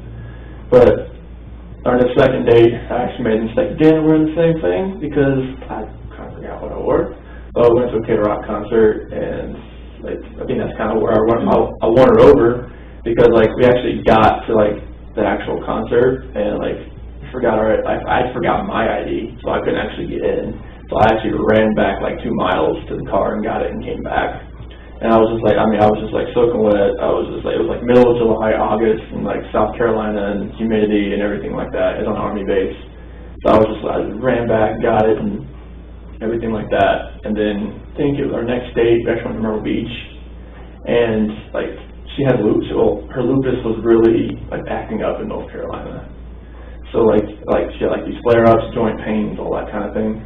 And we were driving back, like, she laid on me pretty much the entire way back. And I think that's when, like, she realized, like, this guy's actually pretty nice because, like, he didn't tell me, like, all right, get off my lap or type thing. Like, I just let her just rest on me the entire way back. And it was like 2.5-hour ride from Myrtle Beach to Charlotte, the Belmont area. But yeah, everything flourished from there. Like, in 2011, I proposed to her over in Ocean Isle Beach. Like, that was around our anniversary, and I did a ride there on the beach at night, and I could tell, she was extremely tired, and I was like, I just want to do this, I want to do it like today, and she knew so why are you being so like persistent to get me like out here right now. I was like, oh, let's go out to the beach. It's a nice night. Proposed her on the beach, said yes, and everybody was ecstatic and everything. And she's very organized. She's like OCD about like organization, putting things like you saw like the pantry. Everything was just like named in a container all the way down. Like it's very easy for if you just came into our house, you would know what stuff was. You would know like where everything was. It would be easy. So like everything was just, she was planning the wedding, everything was great. And then 2012, she was here, but she was planning the wedding from here. But everybody was back in North Carolina. So it was a, guess you call it destination wedding if you want, because they fly back for that. But we got married in, it's like the DoubleTree Hilton Hotel that was there. It was like in the court, it was in November. And it was underneath one of those big tents and everything. It was beautiful. And it was amazing. And we went to Myrtle Beach for the honeymoon. And then 2013, in December 17th, that's when Bella was born. Like we've been trying for a while and nothing was happening as far as getting pregnant or whatnot. And she said, so since we're not getting pregnant, since it's not happening, like I'm gonna buy a supercharger for your car. I'm like, okay. And then it turned out that weekend we conceived Bella. Oh, no. The week she bought me a supercharger for my car. So it was Did you take that back? I'd already put it on. And it was actually like a special order, like part that was sitting in a dealership. Okay. Stuff like that. So like it was ironic that it happened that, you know, like bought a supercharger for my car and then that weekend conceived Bella. And then Bella was just a gift. I mean, she didn't think she could get pregnant because of the lupus and everything like that. Like the doctor said, it could happen, it might not, but it happened, and it was a blessing in disguise right there. It's like, oh my goodness, this happened, you know. So like, did she have normal pregnancies? It's Like was Bella's normal? Bella's was she had shoulder dystocia when she was born. So was it like her shoulder was? She was turned. Oh, just turned. Yeah, where like they had it like push her out. But she had a vaginal birth? Oh yeah, all that. That was. Cord wasn't around her neck? Nope. Or anything No. like that? No. Okay. Nothing like that. So Bella was born December 17, 2013, and she was a gift. So just go along with Bella, and then and Cece was born July 17, 2015, and we had this whole little thing staged up with Bella in the crib and a little eviction notice. Like she was there, and it worked out pretty well because she was just standing there crying, like, you know, like I don't want this type of thing, you know. I saw one of those that went like viral on Facebook, so that's weird. It would be yours. Yeah, and she was just sitting there crying with a little eviction notice, and she recorded it. And it was an amazing day just to see that. And then Celeste, I was there, like she had a midwife for this one, so like they actually had me like, you can stand here and like, you know, catch her, and like, but Celeste came out like so fast that like I barely had a chance to go like this, and they moved me out of the way because she just like came out. So it was Celeste. I was a lot better with Celeste because with Bella I didn't really know like a lot, like what I should do, what I could do, how to calm, stuff like that, like, you know, burp, swaddle, everything like that. Like I didn't, you know. Yeah, I had like no idea. I just pretty much watched, like, all right, how do you do this? And then with Celeste, it was more of like, that's why Bella kind of like, she's a mommy's girl. Then when Cece was born, did you care if it's Cece or Celeste? No, okay. Over. All right, when Cece was born, it was more like, all right, I know how to change the diaper. I know how to do all this. Like I can do this. I can help like a lot more. That's why Cece is more of a daddy's girl now. Like whenever she gets in trouble, it's just like she said, Daddy. And Shanann gets mad because like, all right, don't cuddle her when she gets in trouble. Like she's in trouble. Leave her alone. Like she just bit Bella, you know. She just like hit Bella. Like don't coddle her. That's where I'm going to coddle her. So it's like having them both around is just like absolutely amazing. They're like two peas in a pod. Like Celeste is more of the rambunctious, just like all out. She either goes or she's sleeping type thing. So she's always getting in trouble, always like trying to find something to climb, jump off of. Like, is that like you or is that like Shanann? Bella's more like me. She's more of the calm, just like she's cautious type thing. Like when Cece, I think, fed off of Bella a little bit as far as like, all right, she's my sister, she's the younger one, she's the youngest person in here besides me type thing. And she kind of fed off of her and some of her friends that like, came over. And that Cece just kind of like built that attitude. She was just like, yeah, she's a rambunctious little munchkin. Like if I'll show you a picture, but it was off. But like when she was on the plane coming back, I mean, she just had like this face like that, like don't like. But she was excited to be on there, or? Oh, it was just like she was like being like. You can imagine a little kid in a plane in a seat. Like she feels like she loves to move around. She doesn't like sitting in the same spot type thing. And then when she then told me about the third child, it was just like, all right, let's see what we got now. See if we can, boy or girl. I mean, we're trying for a boy, so now we're just like. Is it a boy? We haven't told anybody yet. Yeah, it is. Oh, it is. Yeah. Can they find that out that early, or? At 12 weeks, they could find out. Really, she had one. The ultrasound was last week. Let's see. Yeah, it was last week. So found out it was. Were you both there for yes. that? Oh, nice. Yeah. So it was like right when we got back. So it was like this guy went back on the 8th. So it was on the 8th. That was the ultrasound. Get my days mixed up. Like now, I'm not sure even what day it is right now.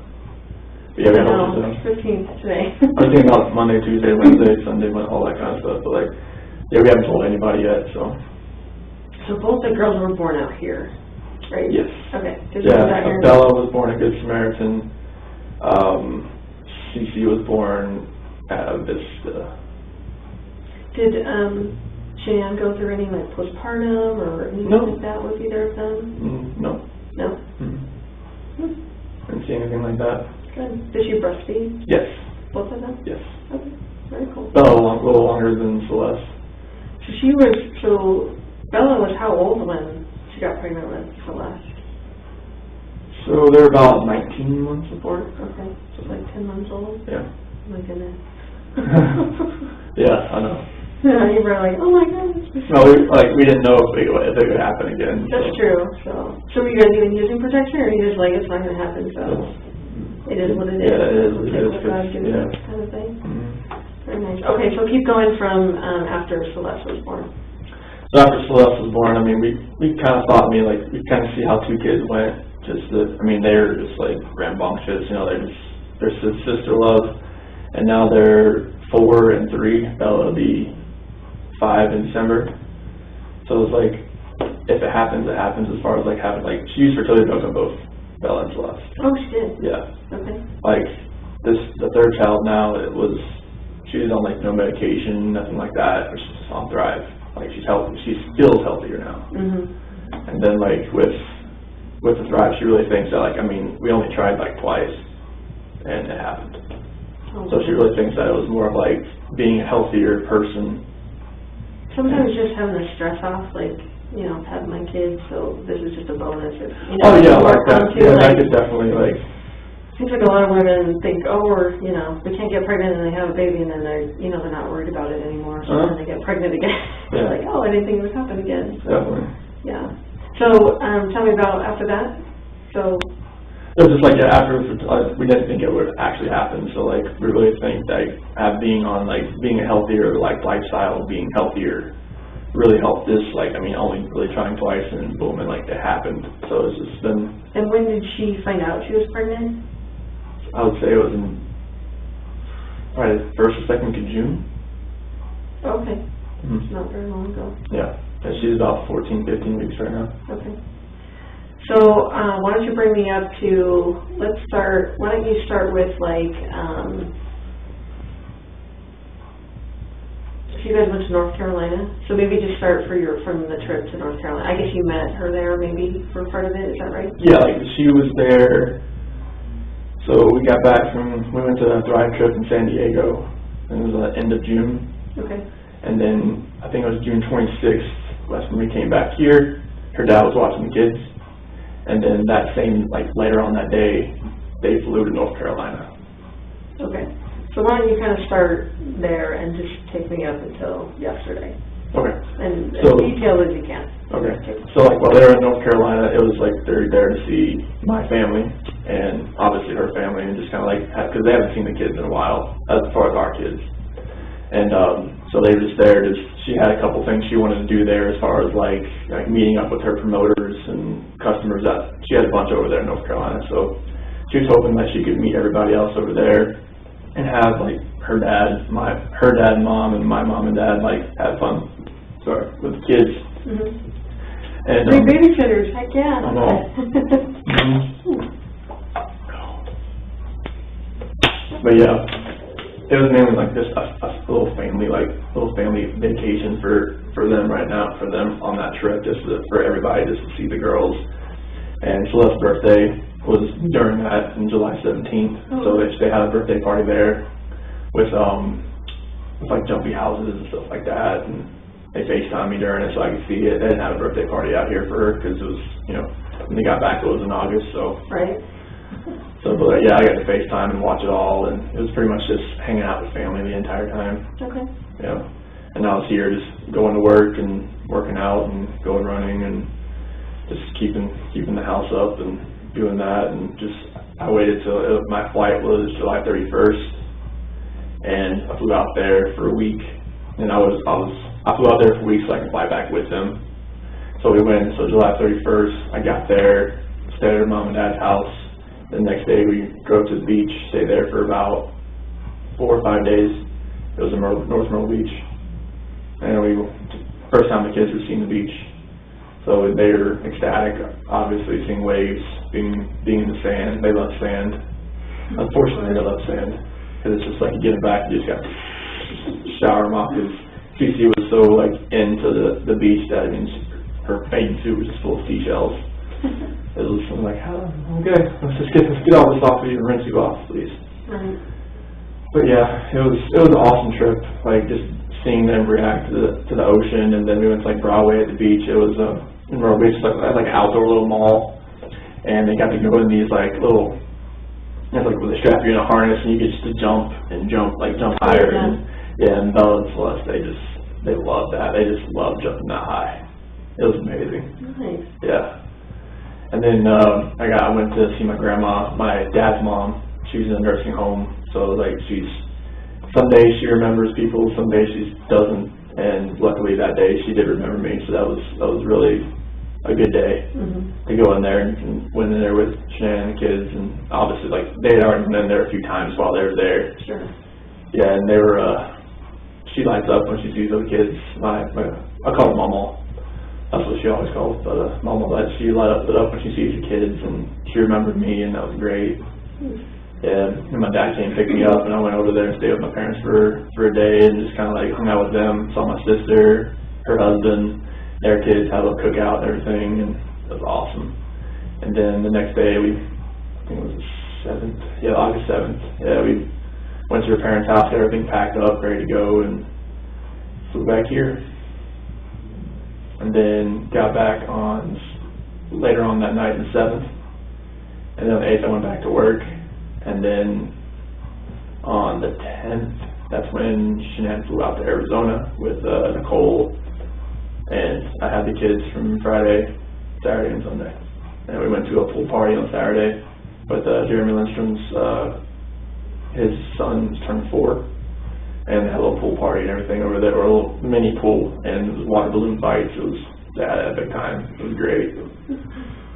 It was awesome. That was awesome. It was just seeing their faces and seeing how much they didn't really play with water balloons that much at all. So CC, like, she would come over, she put one right in my pocket and just smacked it while I wasn't looking. She's a little trickster. So that was funny. And drove home, got back home, ate, and it was a really awesome day.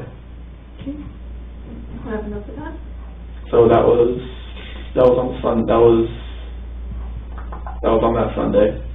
So got the kids back, got them all showered up, got them to bed, and just pretty much waited around for hear from Shanann, because she was flying back that night, and her plane got delayed because there was a lot of dust storms in Arizona. And there was some other weather around that was delaying flights getting in there, and they didn't have a crew. That's why it it was delayed. So her flight was supposed to get in around 11, but it didn't actually get in until about 2. So it was about like, you want to just go into this now? Yeah. Okay, cool. So about 2 o'clock, she came into bed. Like about 1:48, my doorbell picked up that she came in, but at 2 a.m. that's when she came in. She came into bed. And about 4 o'clock that morning, my alarm went off, so that's when I usually get up, get ready for work and whatnot. So I get up, get dressed, brush my teeth, deodorant, all that kind of good stuff. I don't know if to take a shower because I work in the oil field, but like I'll take a shower when I get home, type thing. And she told me before she got in that like I want to wake up, you know, like when you get up, just like take a shower, get the airport off me, type thing. So like I woke her up about after I got ready and everything, and then we had to talk about like selling the house and about separation and stuff like that. Like it was an emotional conversation. Obviously, we were both crying, and after we talked, she said she was going to take the kids to a friend's house, and that she'd be back later on that day. So it's like, okay, that's fine. So I went downstairs and packed my lunch and filled my water jug and got my computer and everything and loaded my truck up, and I went to work. And then once I got to work, started working, and about 7:40 or so, I texted her like, hey, you know, I hadn't heard from her. I was like, okay, like I didn't know where she was going. Like I didn't know what friend's house she was taking them to, or what friends she was going to with the kids. So I was like, hey, you know, text me, you know, let me know where you went, where you took the kids. And I didn't hear from her. Like, it's normal for her not to respond to me because, like, when she has her direct sales people, like, she'll get back to them first because, like, that's what she does. Mm-hmm. So, like, for her, like, not to respond back to me, that's happened plenty of times before. So continue working, and I noticed, like, it's about noon, she hasn't got back to me, like, hey, you know, call me. Like, I've called her once before that, too. And then about 12:10, that's when I got a doorbell alarm on my phone saying someone was at the front door, and that was Nicole. And so I called her, and I was like, hey, what's going on? She's like, I haven't heard from Shanann like all day, no texts, no calls. And I'm like, all right, this is kind of strange. So like Nicole's at the front door, and she's like, okay, her car's here, I can see her shoes, like, because we have this little rectangular long window next to the door. And she could see her shoes right there and whatnot. She's like, all right, something's going on. So like she called me, she was like, all right, like, I can't get a hold of her, something's going on. And that's when I came home. That's when I left to come home.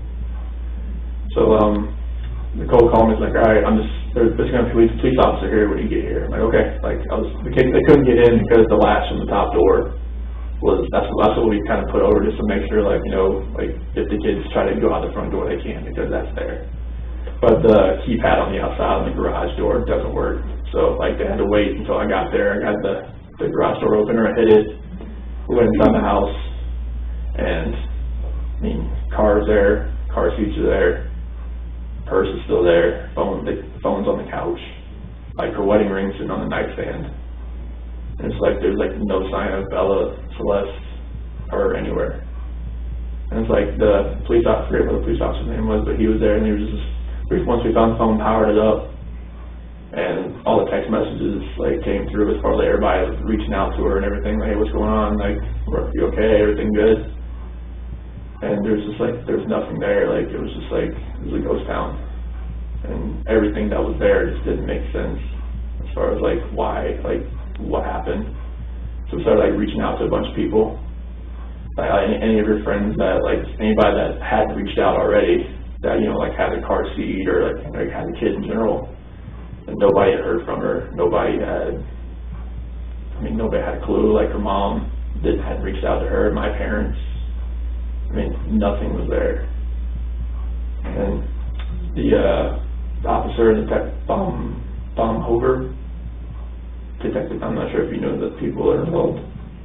Yeah, I can't remember how to say it. Oh yeah, I think Detective Baumhofer. He came, and they're all like, you know, taking questions from me, Nicole, her son Nick, that was there. And then went over to, they talked to my neighbor because he has a camera facing, like he picks up a few different angles and whatnot. And watched his video surveillance, didn't see anything as far as her leaving at all.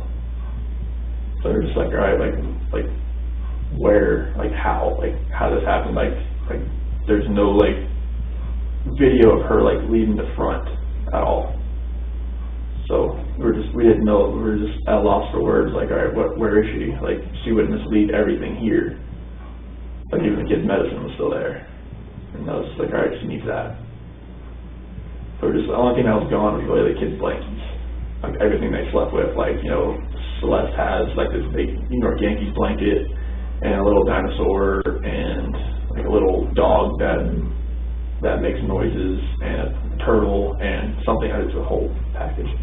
And Bella has two blankies, but one was still at the house, the other one was gone. And she had the dinosaur and like a little swan blanket. Her other little, we talked to the neighbor, and we looked at anybody else that maybe had a camera somewhere, but nothing was going on. They had other community services, like go into houses, like knock, hey, do you see anything? Like, do you have a camera? Do you see anything like that? And we had nothing at all.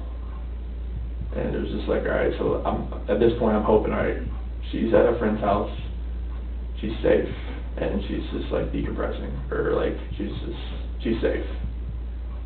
But like that night, like as I'm like calling like hospitals and hotels, and it's like there's nothing, like there's nothing there, like nobody's had her check in, there's nothing at all. And then that was just traumatic because like I had every light in the house on, just in case, like, you know, like, yeah, I went laid in bed, but I didn't sleep. I was just sitting there, just like, I had friends that came over. Nick and Amanda came over for a little while, and they showed support. My friends Dave and Jeremy came over, they showed support.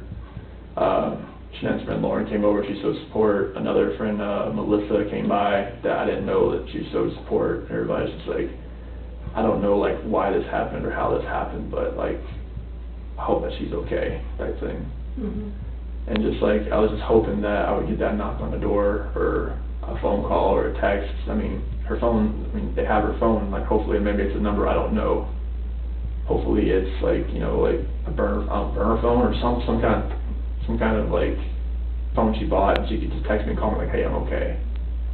Something. Or just get a knock on the door, and then the kids just run in.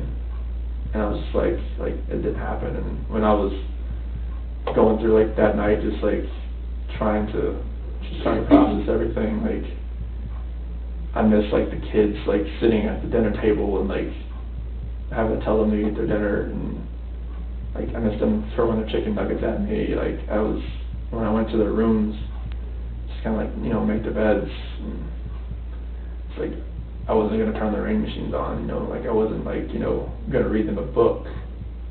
I wasn't gonna kiss them goodnight. I wasn't gonna like, you know, do that. I wasn't gonna play in the playroom. I wasn't giving them like their nightly snack, like their nighttime snack. I wasn't, you know, giving them their medicine. I wasn't, you know, getting them dressed for bed. All that, like, it just hit me. It's like I'm not turning the monitor on to watch them because they're not here. It's like, where are they? And that night was just like, I didn't even want to stay in the house that night, but I knew I had to, just in case, like, maybe they came home, maybe they would come in that front door, garage door, or something would happen. But nothing happened that night. So I just laid in bed and took phone calls and texts from all our friends I couldn't sleep either, and just asking for prayers, just asking prayers in general, just like, these kids and her are gonna come home. They're gonna come home safe. And the next day, well, detective, he called me about 2 a.m. just saying like, hey, we're gonna do like the missing persons report, and I'll get that all going. But yeah, it's like the next day, like when everything like started happening, as far as the news crews like pulling in, and then all the K9 units and the drones flying over my house, it was just like, it all set in, like, this is not, she's not, they think something happened. Because all this right here, this means that, okay, my worst fear, that's where this is going right now. Because I thought she was just at somebody's house and she was safe. But now, it's going down the other direction. With all this going on, with the dogs coming in, with the news media, everything just kind of happening, it's like, all right, this has gone to a totally different direction. And it's like, I was, when all my friends like were coming over to give me some support, I knew that like, all right, like I was happy all my friends just came over to just support. I didn't want to be alone at that point in time. Like this is the time you don't want to be alone at all. And my friends are supporting me all through this, and I just want to find them. I want them to come home safe, like wherever they are. I hope they are safe, and I really hope they can just come home. The FBI agent Graham, he's been really helpful. I mean, he didn't tell me what leads they have for today, but I'm hoping that it leads to them coming home. Because it just being in that house and not being able to tuck them in, it's heart-wrenching, it's earth-shattering right now, because those are my kids. Those are like you made those kids, you know, like, do you have kids or anything? Okay, so like, 3 of them. So like, just not being able to like, you know, kiss them goodnight and saying I love you daddy, or I miss you daddy, or something like that. You know, because they were without me for 5 weeks. And I got to FaceTime them every night. And it was just not being able to do anything, like knowing that they were just here and not knowing where they are now. It's a nightmare right now. So, thank you for explaining all that to me. Obviously, I have more questions, so I may kind of piece it out, just going back, just so I understand everything. And you kept saying that you thought she was at a friend's house. Do you still think she's at a friend's house? At this point, I don't. Because all this, like, everything that's happened now. So what does that make you think of? It just makes me feel like either she vanished, like she has the kids and she's somewhere where, like, maybe hopefully a hotel. But I don't think she's at a friend's house now, unless it's somebody I just don't know. Like, if it's somebody I don't know, great. Like, I just want her to be safe. But with FBI here, with, you know, CBI here, with everything that's going on, like, it makes me feel like, all right, maybe somebody has her that's not keeping her safe, or something terrible has happened, and that's the nightmare. And what would that terrible thing be? That somebody hurt them. That's running through your mind sometimes? I don't want that to run through my mind, but it's running through my mind that somebody has hurt them, and that they are not safe. And I really want them to be safe. I want them to come home. Right. And we want them to come home too. So let's kind of break it down back to when Shanann went to Arizona. So what was she in Arizona for? Thrive Local. Oh, okay. I've been down there with some of the upline leaders. Okay. So she, mostly women, like, you know, other people that work for her, you know, downline. Or downline people or upline people and all that. Okay, and they just, you know, fill their cup, I guess, for lack of a better term. So they get there and they, you know, cheer them on and like, you can do more and whatever. And I guess, do they teach them about new products? Yeah, there's a lot of training that goes involved with it, like how to talk to people and stuff like that, how to bring in more people type thing. Like, did Shanann make a lot of money doing this? Yeah, she makes about as much money as I do. Really? Yeah. And how much is that? Because I don't know how much you make. About 65, 70. Okay. She makes that much just selling Yeah. Thrive. Wow. How many people does she have underneath her? Like, people that signed up underneath her, probably about 200. But like active people that promote it, it's probably about 50 or so. But like she has, her team does about $80,000 a month in sales. Goodness. Yeah. That's crazy. Sorry about that. Okay, so she's at this conference, and obviously even before that, like, you know, you said that you kind of talked about, you know, separating or whatever when she got into bed or after you woke up. Yeah. When did that start? So it happened in the 5 weeks that we were, like, when she was in North Carolina and I was back here. And when did she leave for North Carolina? What was that date? June 26th. So the end of June? Yeah. Okay. And She leaves in June, and that's when, what? Yeah, like, being, like, when we were talking and everything and texting and calling each other, like, we could feel like there was, like, that disconnect there. And, like, over that period of time, like, our conversations were shorter, text messages were a little bit less, you know, like more like emotional type thing, you know, more less lovey-dovey type things. So explain, like, even before June, was there any other issues as far as your relationship goes? Or, I mean, everyone goes through ups and downs in marriage, but... like over a year ago, you know, it was more of like, you know, I could see that maybe it wasn't like as hot and heavy as like, you know, as it was when we first met, you know, that spark and everything like that. But like you like you say, ups and downs, marriages, like, you know, they have their lulls and they have their highs.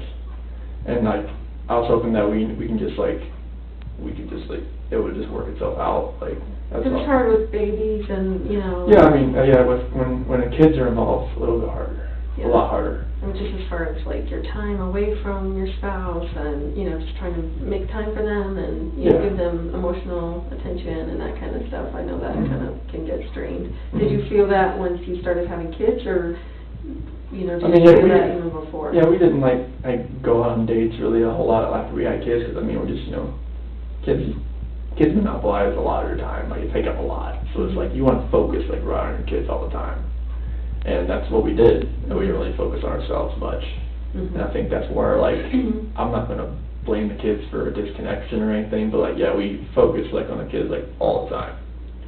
But, like, and then, like, as our relationship got longer and longer, it was more of, like I could feel that disconnect that was there. Like, we really talk, like, we didn't have those deep conversations anymore, like, you know, anything like that. But like, that's when it kind of all started, and I was hoping that, you know, maybe it just worked itself out. And being like, those 5 weeks when she was in North Carolina and I was here, like, I could feel it more. Like, tell me about that. What do you mean by that?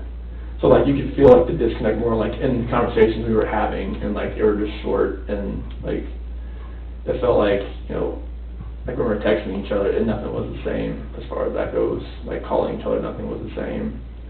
And when I got there, that's when you can kind of all, like, when we were talking, it was just nothing. Yeah, tell me about that. Like, what did it seem like when you got out there finally? Yeah, like, when I got out there, it was just like, you could feel like, you know, get to the airport, you know, just wrap the kids, like, around, they come running through the alarm and everything. They were running through a place they couldn't even run into. And give them a big old hug and everything, and then, like, gave Sinead a hug and everything, and just, like, you can just feel it start from there. Like, everything just felt, like, different. Like, did you kiss or anything? We kissed right then, but, like, after that, it was just, like, every night, it was more of, like, we talked, but it was, like, mainly it was through text. Like, when you were there? Yeah, because it was more like, whenever we would talk about, like, how we were feeling, it was more of, like, we were just text back and forth type of thing, because like that's how we could get our feelings more across, because her mom, everybody was still there, like we weren't really alone because her parents were there. So tell me about, like, when did that first text, you know, like, what was that first text like as far as, like, one of you, you know, deciding to talk to the other one about maybe separating or, you know, not feeling great about your relationship or whatever? Like, who was that first person that sent that text, and what did that text look like?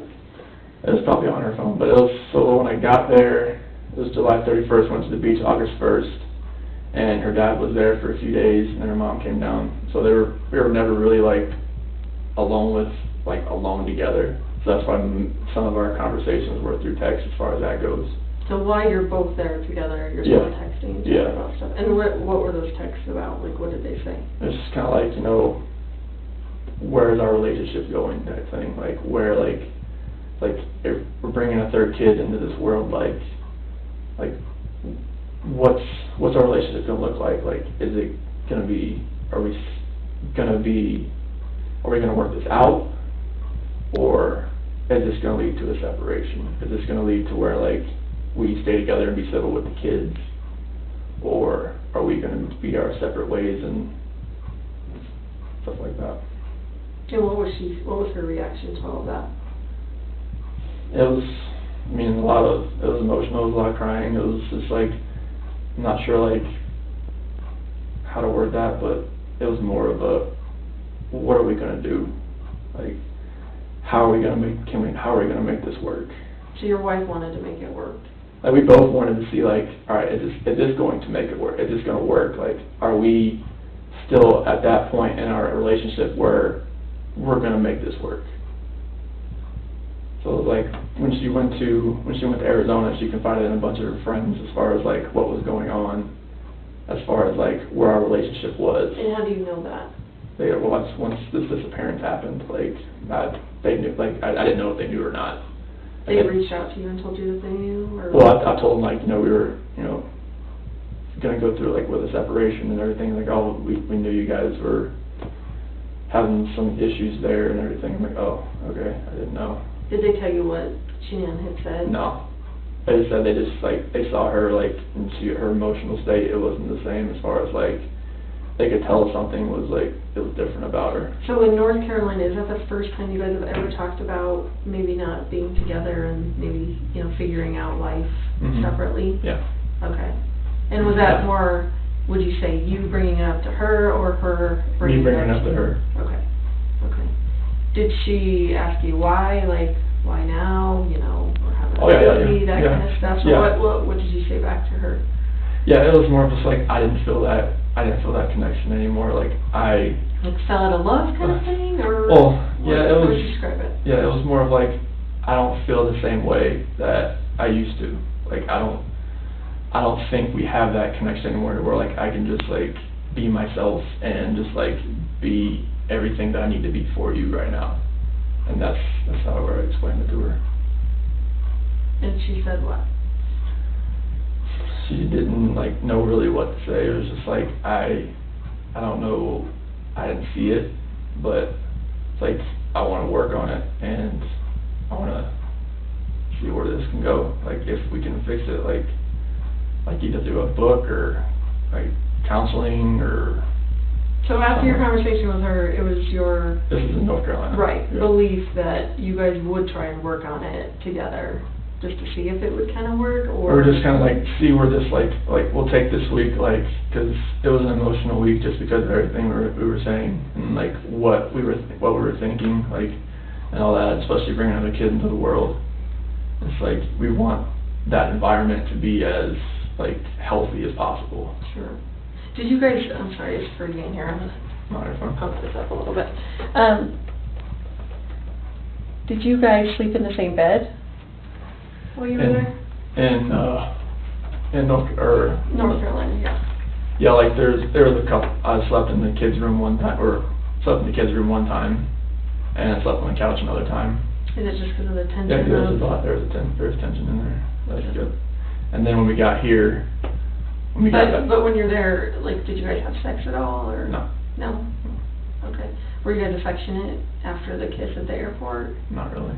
Okay. That's where we could feel like it wasn't really there at that point in time. Okay, and up until the point where she left, was it, affectionate and? No. I mean, what was your sex life like?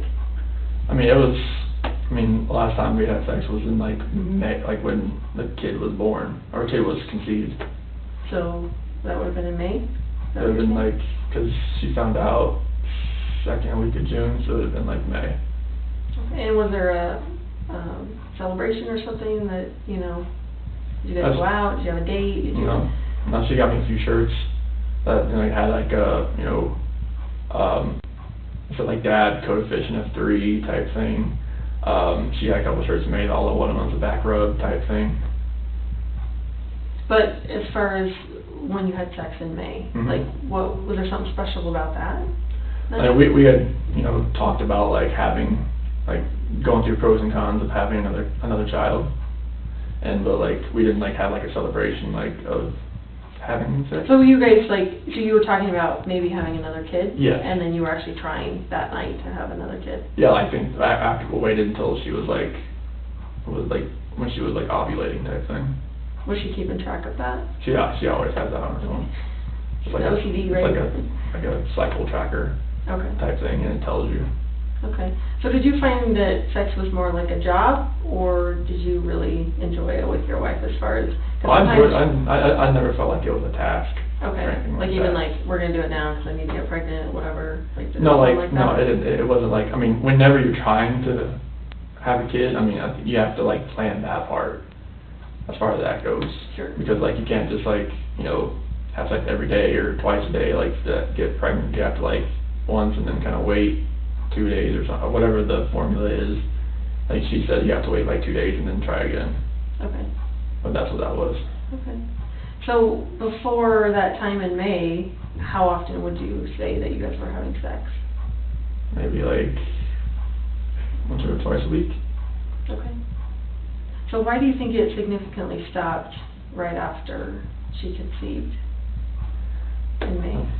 Like it was, it's kind of hard to tell because we went through little spurts where like maybe it wasn't like once or twice a week. Like there's times we went like a month or two like without having sex. Like and sometimes like I would try and that would, you know, either she was tired or, you know, something was going on, like she was just aggravated with something and she was like, no, not tonight, like type thing. Like I was usually one to initiate it. Mm-hmm. Like, but I'd say most times it was like I was shot down, but that's, I mean, married life, honestly. You just kept trying? Yeah, like you try, I mean, like you never stop trying, because I mean, if you felt like it was a job or a task, you wouldn't try. Mm-hmm. But like, you know, I enjoyed having sex with her, so I mean, Okay. it was. As far as like North Carolina goes, like when you guys kind of broached the subject of maybe, you know, separating or whatever, did she accuse you of, you know, because I mean, I think it would be a normal wife's reaction to be like, who is it? Like, you know, like who's the chick or whatever. Yeah, I mean, like that kind of came up, you know, like, and I was just like, you know, that would never happen. Like, you know, the kind of guy I am. Like, I was at one of my friend's house, Jeremy, and he said, like, you know, you're the type of guy that I could send you with my wife for a week and know nothing was going to happen, type thing. Like, people know the kind of person I am. Solid guy. Yeah, like, I'm not the type of guy that's just going to say, all right, my wife's gone, like, who's the girl, like, I can find for this, like, 5 weeks. Like, no, that's not me.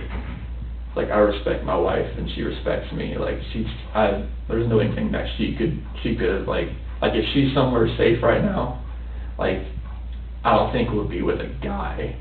I mean, if it is, I'm fine. Like, I want her to be safe. I want the kids back home. If it was with a guy, great. I'd come back home. We'll talk about all that later. Mm-hmm.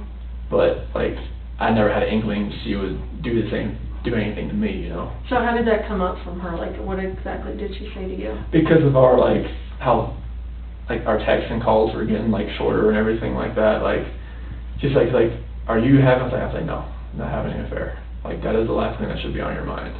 Did she bring up any other, I guess, in a woman's mind, evidence as far as, you know, why she would think there would be someone else involved or anything like that? No, it's just cause like I was like whenever like she would call, sometimes I'd be out for a run or I'd be working out and she could tell like, all right, you don't want to talk to me right now, let's just go work out type thing. She's like when she was going, I would take that more time to kind of like, you know, go run, go work out, because I mean I had time to do it type thing.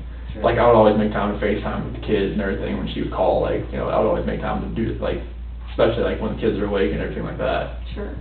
Like she would like later on at night, you know, like when sun goes down, I'd go out for a run because it's less hot outside. And would she accuse you of like doing other stuff while you were not answering your phone, or? Oh no, like she was like, you know, she would ask me like, hey, can you like do this for me? Like, can you find this like medication? Send me a picture of it. Can you like find something at the house? I mean, little things like that. She knew I was at the house, so I mean, it's like she had no reason to really have that fear in her head, but being away for, you know, that amount of time and being pregnant, and it's like that's going to run through her mind. Has she ever been away that long before? No. Okay. And you talk about, you know, her being pregnant or whatever. Like, how was she different when she was pregnant than when she wasn't pregnant? Well, I guess it was you're just more emotional in general. I just want to make sure that The red light. Yeah. Okay. More emotional? Oh yeah, it's like, I mean, that's normal. I mean, her cravings hadn't really changed or anything like that, but just like, just more emotional and everything like that.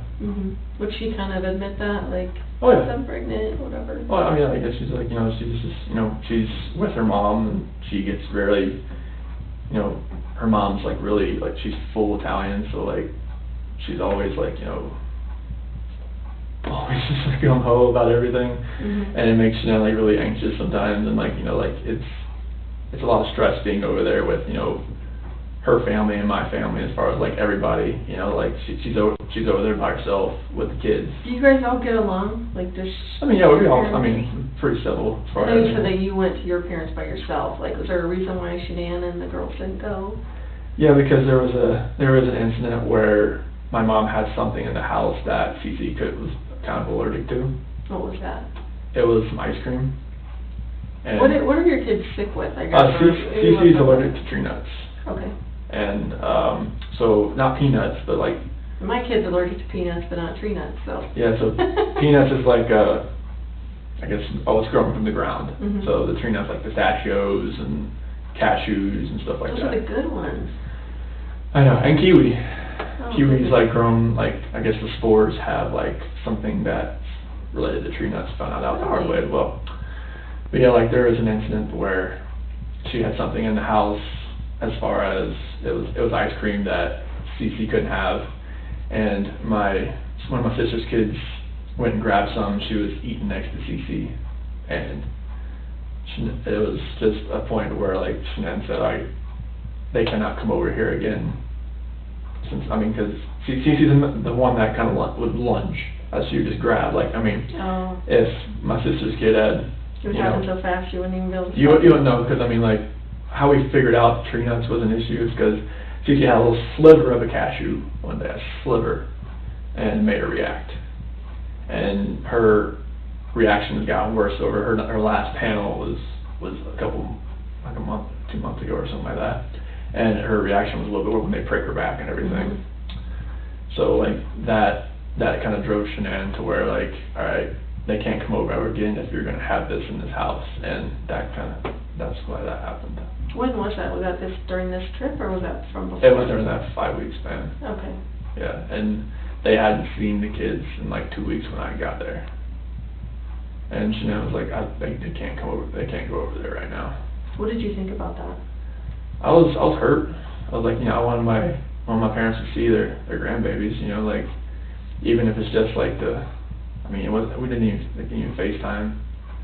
So like when I went over there, like I wanted to bring the kids, but like I respected her decision. Like, okay, like if you want the kids over there right now, it's fine. I just need to see my parents. Like, since I'm here, like I'm here for a week, I want to at least like go over there, give them a hug, and see my sister, her husband, their kid as well, and just kind of just say, hey, had a little cookout and just hung out. Do you know if Shanann told anyone in North Carolina about what was going on? Oh, I'm sure she did. Who do you think she told? Oh, she probably told, well, there's people here. I know Nicole probably knew. I know Kathy probably knew. But Nicole lives here, Kathy lives there. There's some of her good friends. But like, would she have told any of her family or friends in North Carolina? I'm not sure if her mom knew or not, if that was the case. Is she pretty close to her mom? Oh yeah, she is, but I'm not sure if she like told her like the entire like thing about the whole like having something in the house. Alright, I just mean between you and her, sorry, the separation. Oh, no. She didn't tell any of her family? No. And why do you know she didn't do that? Because she told me she's not going to tell them. And, like, I knew she was confiding in a few of her friends because she told me that, because she had need someone to talk to, but she didn't tell her mom or anything like that. Do you guys go to church? No, not here. No. No, we haven't. You moved to Colorado, Yeah, you go to church? No. Okay. Like, we were talking about, like, finding one for, with the kids and everything. What about counseling? Did you guys talk about counseling? Yeah. Yeah, when did you guys talk about that? That was probably, we got back from the 7th, back to work on the 8th, so it was probably about the 8th or so. Oh, right before she left? Yeah. Or, yeah, she left on the 10th, is that right? Yeah. Okay. So what came of that when you guys talked about counseling? It's like, I don't really think we really needed to go to counseling, so I've never like, anything that we were saying to each other, I felt like we could just say to each other and not have to like, go to go to somewhere, sit on somebody's couch and talk to them about it, but like she said, like a couple of her friends that were married have been to counseling like once or twice or 3 times and they're still going type of thing. But like I didn't feel like really needed to, but I mean I was open to the idea because I thought like, all right, if she really like, if this is gonna work, maybe, but like I really didn't really want to do it just because like I didn't think we needed to do that. I thought we could just like, you know, maybe just do it that way, but the disconnection was there. I didn't feel like it was gonna help. Okay. So you get back on the 8th or 7th? On the 7th, go back to work on the 8th. You went back to work on the 8th? Yeah. Okay. And what day is the 8th? Like of the week? Do you remember? 8th, 9th. So it'll be a Wednesday. It was a Wednesday? Yeah. Okay. Because the 10th was a Friday, that's when she flew out. Okay. And then you worked how many days? I worked Wednesday and Thursday, and then I was off Friday because that's when she flew out to Arizona. Okay. So tell me about all the stuff you did on Friday. Or how was it, I guess, before she left? Like, did you take her to the airport? Oh no, Nicole picked her up. Oh, Nicole picked her up? Yep. Okay. What was the attitude like, or what was the relationship like when she left for Arizona? It was, I mean, we were just, like we had talked about counseling and everything, and we knew what the sex with the baby was. We weren't going to tell anybody until she got back, because Nicole knew. Nicole was the one that like prepped everything for her, like with the bag and like a couple things, like pour out a little fake champagne bottle and whatnot. For which one? For like a gender reveal type thing. Gender reveal, okay. Type thing like that. Okay. So like she did all that for us. And so Friday, I mean, I woke up I waited for the kids to wake up because she left pretty early that morning. Nicole came and picked her up and she left to the airport. Was it like kiss, hug, bye, or was it kind of strained as far as? It was a hug. It was a hug? Yeah. Okay. Yeah, it was just like, have a safe flight and just let me know when you get there and I'll send you pictures of the kids throughout the day. Okay. Type thing. Okay. So, and then you said, I'm sorry, that you waited till the kids got up? Yeah, that's what we usually do. We just wait for the kids to wake up so they wake us up. Okay. And Bella came in the room and she usually just crawls into bed and just falls asleep next to us. Like when she wakes up, she doesn't just get up and just go like Cece does. But as far as Friday goes, what exactly happened on Friday? So we just pretty much hung out around the house, just playing around. We went to like a grocery store, went to get my glasses, got some cracks in the frame. We went to Target.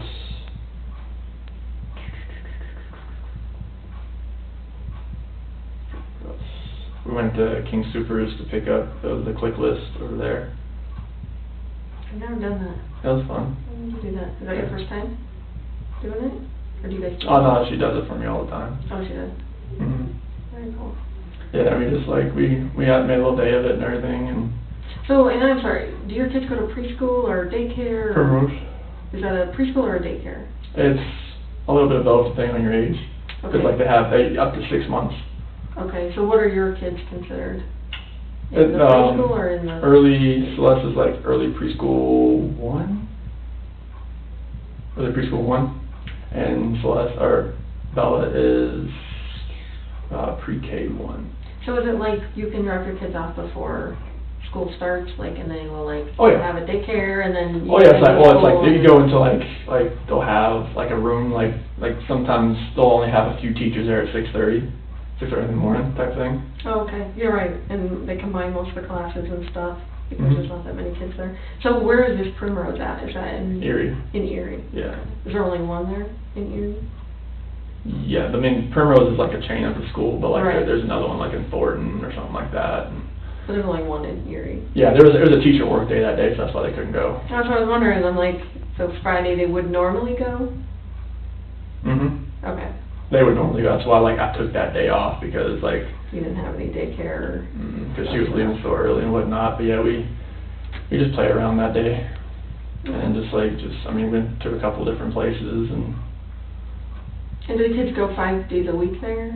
Or how often do they go to? 5 days a week. 5 days a week. And what is the normal time that they go from from like 8 to 10?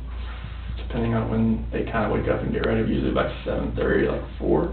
7:30 to 4? Yeah, Okay. somewhere around there. And is this because Shanann is doing her Thrive stuff and you're at work at the oil field? Mm-hmm. Okay, Yeah, it's like when they're at school, she can really concentrate sure. on all that stuff right now. Does she pretty much work from home? Oh yeah, she can work from anywhere. But does she normally work like from a computer at home, or is she? She just works from her phone. I mean, she uses a phone. computer, but she uses her phone mostly. Isn't that amazing? Yeah, I mean, you can do anything from those things. That's crazy. Okay, so you hang out, you guys are running errands, Target, grocery store, that kind of stuff. What time do you think you get home on Friday? Probably about,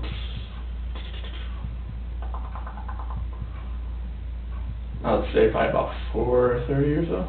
Okay. And do you guys do anything else Friday night? And just normal things like, you know, just getting ready for bed, or have dinner, getting ready for bed type thing. Okay. Did you talk to Shanann that night? Yeah, Friday night? yeah, I'm pretty sure I did. Would you have FaceTimed her with the girls, or? Oh no, when she's away and stuff like that, like we don't FaceTime the girls. They would really react to that. Oh, because they'd be upset. They'd be upset, yeah. Like Bella was asking a lot about her. Okay. So did she talk to them, like as far as on a phone call, or No, there was no contact between her and the kids while she was gone. And That's normal. Okay. Like if she like last time there was a Thrive event that was like she went to Canada, and like it was like we do not talk to the girls. Like they would literally like have like a cry fest for like. You're like, I can't handle that. So. Well, I mean she knows like Yeah. and like it would really make her cry too. Mhm. Okay. So it was just one of those deals. Right. So what time do you think they go to bed on Friday night? Probably about about 7:30, 8 o'clock. Okay. And what did you do Friday night? I went downstairs and worked out and just kind of chilled out at the house. And So your weight is in your basement? yes, Okay. So you went and worked out, and then how do you chill out? Like, what do you normally do? Sports Center, and just like if there's a cool movie on to watch or something like that. And Did you have anyone over on Friday, or Mhm. anyone stop by, or Mhm. anything like that? No. Okay. And then what happened Saturday morning?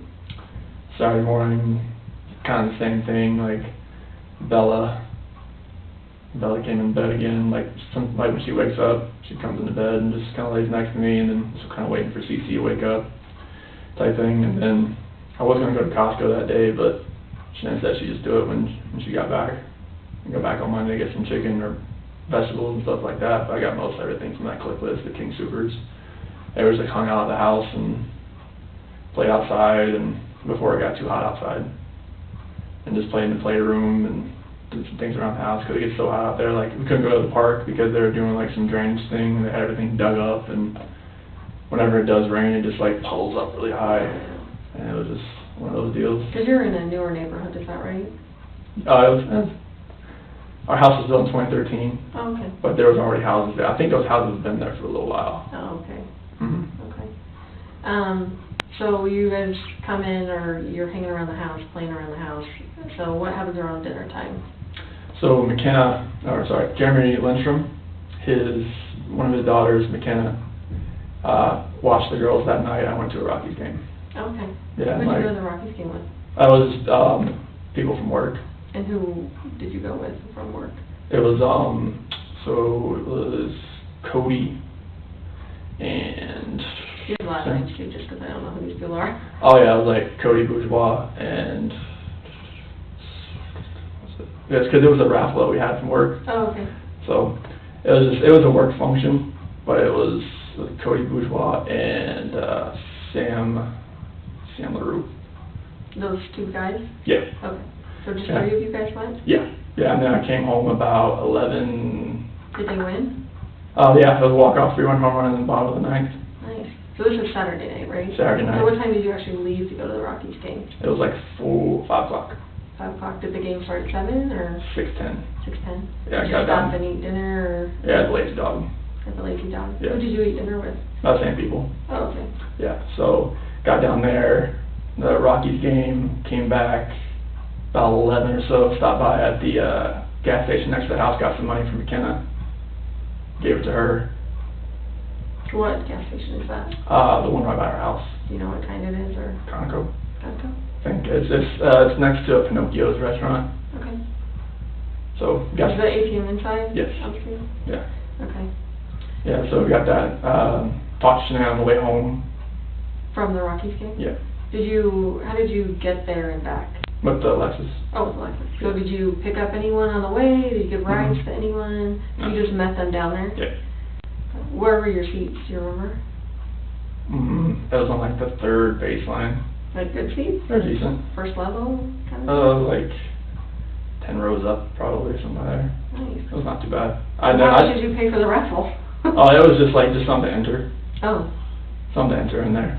Nice. But they always have something like for a golf tournament. I'm not a golfer or anything like that, but it was just something to enter. Do you and your people you work with get them together every once in a while? Not mainly. This was just like a random thing. It was just something I never won anything, so it was just like one of those random things. Did you pick them to go? I won that one ticket. All three of you won Yeah. that ticket? Yeah. And did anyone else meet you guys there from work? Or? No, it was just a random thing. Okay. Yeah, but when we got home, I called Shanae I asked her how much to give McKenna, and she was like, it's like, do I give her 60 or give her 50? It's like, just give her 50, because it's like, okay, you don't want to overpay her. I'm like, okay. When I get there, and the expedition was there, I think that was Jeremy's wife's car, and I gave her the money, and girls were fine. They ate pizza. I ordered pizza for them that night, for them like that. And then after that, I went inside, went to bed, and then. Were the girls in bed? Oh yeah, they were totally passed out. And was the mom there to help McKenna, or? No, I think she dropped off the car, because I didn't see anybody in the car when I pulled up. Oh, McKenna can drive. I don't even know how old McKenna is. And she had her own car. She had a Jeep. Oh, okay. But I didn't see anybody in the car as far as her mom was, but I think they just dropped her car off, so like when I got home, they could just. Okay. So, and I hate to keep going back to the Rockies game, but you were with your coworkers there. Did you mention to either of them about, issues that you're having with your wife or anything like that? No. Are these not those type of people that you would talk to like that? No, Okay. nothing like that. Nothing at all like that. It's it's personal type things. I didn't want people at work really knowing anything that I'm going through. Only person I really told was my foreman, just because Who is that? Luke Apple. Okay. And what did you tell him? I just told him I wanted him to be aware if he felt like my mind was not on task, that tell me and just send me home type thing. Because at work, when you're there, you need to be, because there's so much pressure around. Not pressure, wellhead pressure. Yeah. That kind of pressure. Dangerous. Yeah, you stand in front of a master valve or a needle valve that could be open or something like that. So you don't want to be 100 pounds could kill you. But I work around stuff that has So did he ask you why would your mind not be right? I told him my wife and I are we're going through a few things right now, and that separation has been on the table. I want you to know my mind's gonna be on task, and I wanted him to know if you see anything that I'm doing that you don't like, just let me know. Because my foreman, he's the one that's gonna he's the one giving my performance reviews. He's my boss. Is he out there when you're working and stuff? He's in the office mainly, but he's one of the foremen that likes to go out to the field.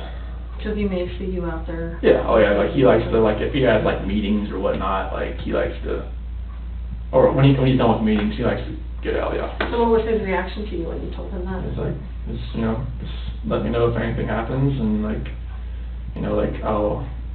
won't tell anybody on the team or anything our team, because that's a personal issue. So I'll just keep me in the loop.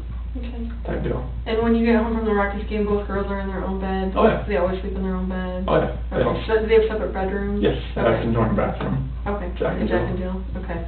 So tell me about Sunday morning when you wake up. So Sunday morning, we wake up like normal, and Bella actually goes into Cece's room and wakes her up this time. Okay. So it happens. But yeah, so that happens, and then we go downstairs and watch Bubble Guppies and stuff like that. And I put in bed a little early that day because Jeremy's son, Caden, called Buddy. He's turned 4. Wait, are you talking about Sunday night already? No, it's like Sunday afternoon. Oh, you put him in bed for a nap? Yeah. Oh, okay. Yeah, Sorry. nap time. Yeah, they have a nap in the middle of the day. That's the best, yeah. Yeah. Okay. So they, we go over there after a nap. I wake them up. We go straight there. What time is that, you think? So the part of that 1, I woke them about 12:30. Type deal. Did you guys have a present for this little guy? Or Yep. And how'd you get the present? Oh, we went to Target that day. And I got them a little dinosaur car. Okay. Yeah. So earlier before their naps, you went to Target? Yeah. Okay. When we got the dinosaur car. Did you go anywhere else besides Target? Mm-mm. Okay. No. Not that Sunday, no. Okay. Like, as we got back, it was about that time, and they had some, for like that little early lunch, had some they wanted cold pizza. So, that was their deal. It was the pizza left over from the other night. Okay. So, they ate that, and they went and took a nap. And then after that, we went to Jeremy's house, and we rode there from like 1:15 to like probably 4:30, 5 o'clock. Out there, it was like, I didn't know it was going to be like a water balloon like pool thing. That little mini pool out there with water balloons and everything. And what do you mean that, like you didn't bring swimsuits? I didn't have swimsuits or water shoes with me or anything like that. Okay. So like it was, You just get their clothes wet? yeah, Okay. type But deal. they love that. Oh, no, Cece loves just getting in the water. Bella was more like taking the water balloons out and just like, spraying them everywhere type deal. Okay. So you get home about what time, you think? About 4:30, 5 o'clock. Okay. So what happens after that? Immediately just put them in the shower and try to wash them off because they had, sand and everything, because they had a little sandbox over there, like with their little playground. And so I just put them in the shower immediately, just wash them off. They can usually like wash their hair by themselves and whatnot. So are you in the shower with them? I'm on the outside. On the outside. Yeah, I'm just like, I let them kind of do their thing and wash them up and everything and get them dried off, put some lotion on, pajamas, go downstairs. They wanted pizza again, so cold pizza.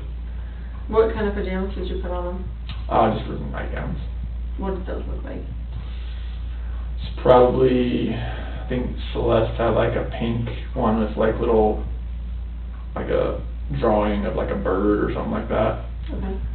And Bella, it might have been one that said like believe on it.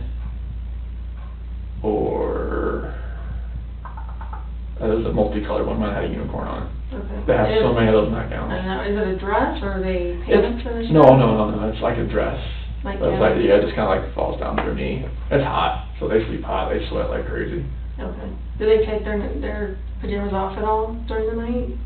No. When they're normal? Cece has a nighttime diaper.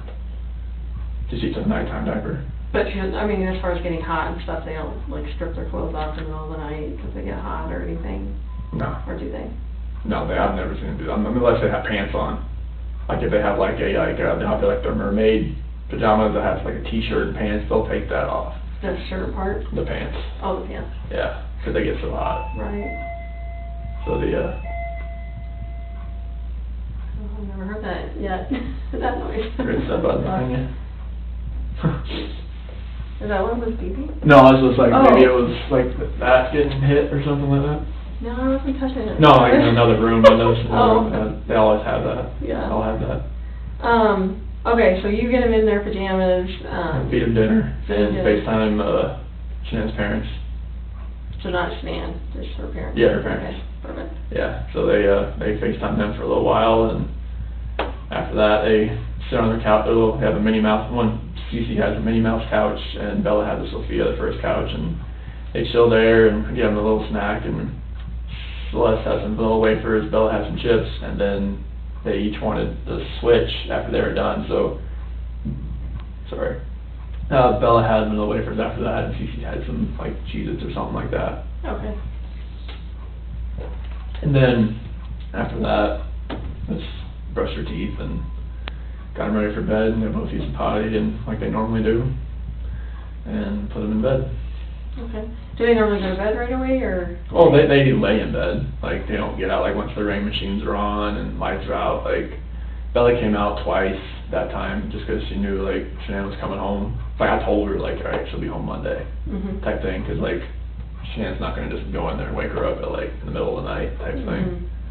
So like I told her she'll be home, and she knew like, wake up. yeah, she knew like, all right, time yet? Like she comes out like, she home yet? Like, no, baby, just when you wake up. Okay, when you wake up, so, okay. About two times she came out asking about that, but Celeste hasn't done that yet. So as far as, you said you talked to Shanann at least one time to ask about how much to pay McKenna. Yeah. Did you talk to Shanann any other time? Oh yeah, like during the day Sunday. Okay, and how was that? It was just fun, just talking about the kids and like, you know, texting back and forth. I don't have much signal over at Jeremy's house. There's like a dead zone on Erie Parkway over there somewhere. Did you send her pictures of the kids Yeah. at the party and stuff like that? Yeah. Okay. And what did was she happy about that? I was like, yeah, I miss them type thing, you know. Yeah, but like, I sent her pictures while she was gone. What about like phone calls? Did you guys have any phone calls? Yeah, we had a few. I couldn't call her over there because it was bad signal area. I barely get the text messages out. But yeah, And you didn't call her at Jeremy's, is that what you're saying? Yeah, I couldn't. But the other time, like Saturday night? Oh yeah, like everything, yeah, we just, you know, talked and asked how everything went and everything like that. And once I got him home, like after the party and got him to bed and everything, told you know, Bella's like, she knows you're coming home and she's ready and everything. And she was texting me like about like, 'cause the power went out, I guess, in Arizona because of the dust storms, and her friend Addie and Cindy, like they paid for dinner and stuff like that. And Nicole and her were at the airport, and Addie's plane got delayed, and they were hoping theirs weren't getting delayed, but ended up getting delayed. So what, like if you could have taken her pulse then, like how was she as far as communicating with you? Was she, you know, like same old Shanann, or was she still kind of upset, or It's distant, kind of hard to tell through those texts, but like she was ready to get home and see the girls and just be home. But as far as her relationship with you, how did that feel to you? I mean, it felt like she did when she left. Like it felt like, you know, like she was like in that state of mind where like, okay, she decided to be home. Like maybe she like, it's kind of hard to really tell, but through a text. But like, she wanted to get home and see us because she had been away. Like when she was in North Carolina for 6 weeks, and then she comes home for 2 days and goes to Arizona. Like she only been home for like 2 days in a 6.5 week span. So she was just ready to be home, be with us, and just kind of like just be around us. So, what time was she originally supposed to be home? 11. Oh, 11? Yeah. Okay. So obviously that gets delayed till whenever. Yep. She got home. She didn't get home till like 2. She didn't leave there till like 11. I think they're an hour behind. Okay. In Phoenix. Okay. At this time of year, because they don't. Did she text you when she landed, or did you know? No, she texted me that it was delayed, and I think she texted me when she took off, but she didn't text me when she landed. Okay. I just felt her like get into bed. Okay, and you said that was around 2, you think? 2 o'clock. Now, you know there was a doorbell thing, is that what you said? Yeah. At 148? Describe the doorbell thing. So it's got like whenever like a proximity, like she walks up. Like a motion thing? Yeah. Okay. And now, is that tied to like a home security system, or is it just a single doorbell thing? The doorbell like records it on to the our control panel. So it's all tied together? Yeah. Like garage alarms? Yeah, everything. Alarms, Yeah. window, whatever? Well, there's no windows, but just like there's a living room like motion thing and a basement motion, and like we have open and shut sensors on the basement door and the sliding door, and obviously the front door and both garage doors. So is it anytime they're open, or just if they're Anytime open for they're an extended period of time? So like if the door is left open, after a certain amount of time, it'll say the front door at 2825 Saratoga Trail has been left open. So did it alert you that she was outside using the keypad to get in when she got home, or? No, it picked her up walking up to the door. And did it alert you back? When I saw it the next morning when I woke up. It wasn't enough that it woke you up? Oh no, it's very like a faint like ding type thing. And what's the living room one? What's that for? It's just a motion detector. Like if like you set alarm to away, like you know nobody's gonna be in the house. That's stuff like that. It'll pick that up and set alarm off. Is it on when you're home though? No, like, if you set it to away while you're home, you're just gonna check the alarm. Okay.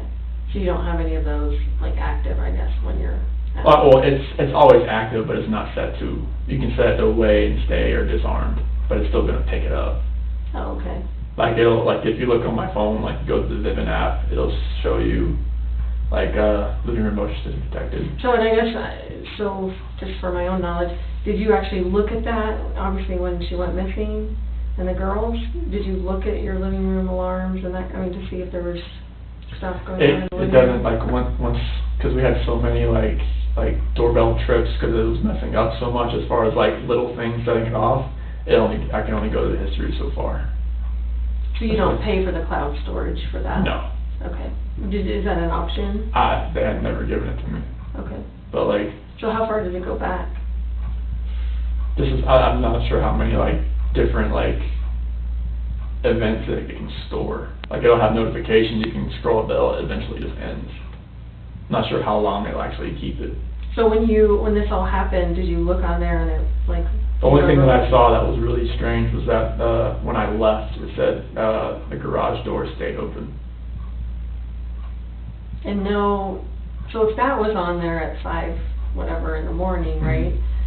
Wouldn't the other stuff still be there too that happened after? Like if there was motion in the living room or the basement or whatever? It should have been the only thing. There was like a basement door left open and garage door left open. Oh, when was the basement door left open? It was about the same time. 5:27? Yeah, it was like within a minute. And then what was the other one, did you say? That garage door left open. Was the basement door open when you went back? Not that I remember. Like when I got there, everything was shut. Garage door was shut, basement door was shut. What, like, you go out to the basement, like, The basement is it a walkout? No. Oh, It's a garden level. okay. So there's like the windows, I mean, you can see the backyard. It's not like one of the ones that's like a normal one where it's like a deep dive, like where you have to look up to see like the level of the grass. So what's the basement door then, I guess Oh, so the basement door is, so like when you walk in you walk into the house through the garage, and then as you're walking to the living room, you take a right, and then that's the basement door that leads down into the basement. Oh, so that door has an alarm? That has a sensor that tells you when it's open, because you can, since it's a garden level basement, the windows, you can walk into the backyard and you can open a window. You don't have to dip down, you just open a window and you can walk in, type of thing. So there's an alarm on the There's interior door yeah, because because like you could, in case an intruder came in yeah, through through the window, basement? yeah, like stuff like that. Okay. And that one went off too? Like, Yeah. was that before the garage or after the garage? Which I think one it was was, first?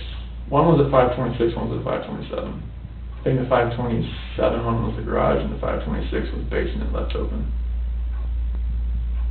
Do you get those a lot, or do you guys even hang out in the basement usually, or? I'm usually down there just to like work out, but I didn't work out that morning, so like it definitely wasn't open when I left.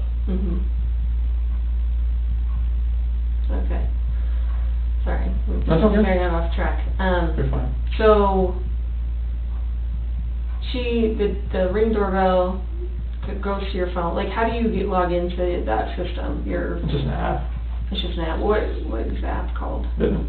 And does she have that app as well? Yep. Okay. Should be on the phone. Is it your login? Is it her login? You guys Hers. Oh, it's her login? Yep. So is it her email and Should be. password? What is her email? ShanannWatts@gmail.com. Okay. Do you know what her password is for that? It should be like 428-4915, capital S, lowercase w. Say that one more time. 428-4915, capital S, lowercase w. Okay. Is that what she uses for other stuff, or? Yes. Okay. Yeah, it's Kind for of her. common. Yeah, it's her. Her Yeah. go-to password? Yeah, it's a phone number. Okay. Oh, that makes sense. So, It's a phone number, not hers, but it's a phone number. right. Okay. So, I know, like, I have a Ring doorbell, and, like, our flag will shut it off sometimes, you know? Yeah, that's why I kick took on. my flag down, because like it kept like, after we had like the camera reset, because it wasn't working for a little bit, it was picking up, I thought it was a flag, but like, it wasn't it was like picking up just like the tree moving around Yeah. and bush, like a branch or something, or The shadow or something, like, yeah, I feel like Yeah. ours does that too, so. Is that the system that was installed in the home when you moved in, or is that something that you guys We did. installed? When did you guys install that? I would guess 2 years ago, 2 years ago? I think. So are you completely asleep when she gets home? Yes. Do you hear her, like... I feel her, I felt her like get in. But as far as, like, did you, was she putting away her luggage, you know, like... No. Like me, I'm crazy about, I need to unpack, like, the second I get home, no matter It was like... it was really late, but like, I don't know. You don't think she was unpacking No. suitcases No. or whatever? You think she just, like, No, her went up suitcase the is still stairs home. and... Her suitcase is still there. Okay, Yeah. okay. So she's one that would wait till the next morning when she woke up and Yeah. unpack her suitcase and Yeah. everything? Okay, and do Yeah. it. You said the next thing you know is her getting into bed with you, is that right? I felt her get in bed. We didn't say anything because I just kind of felt it.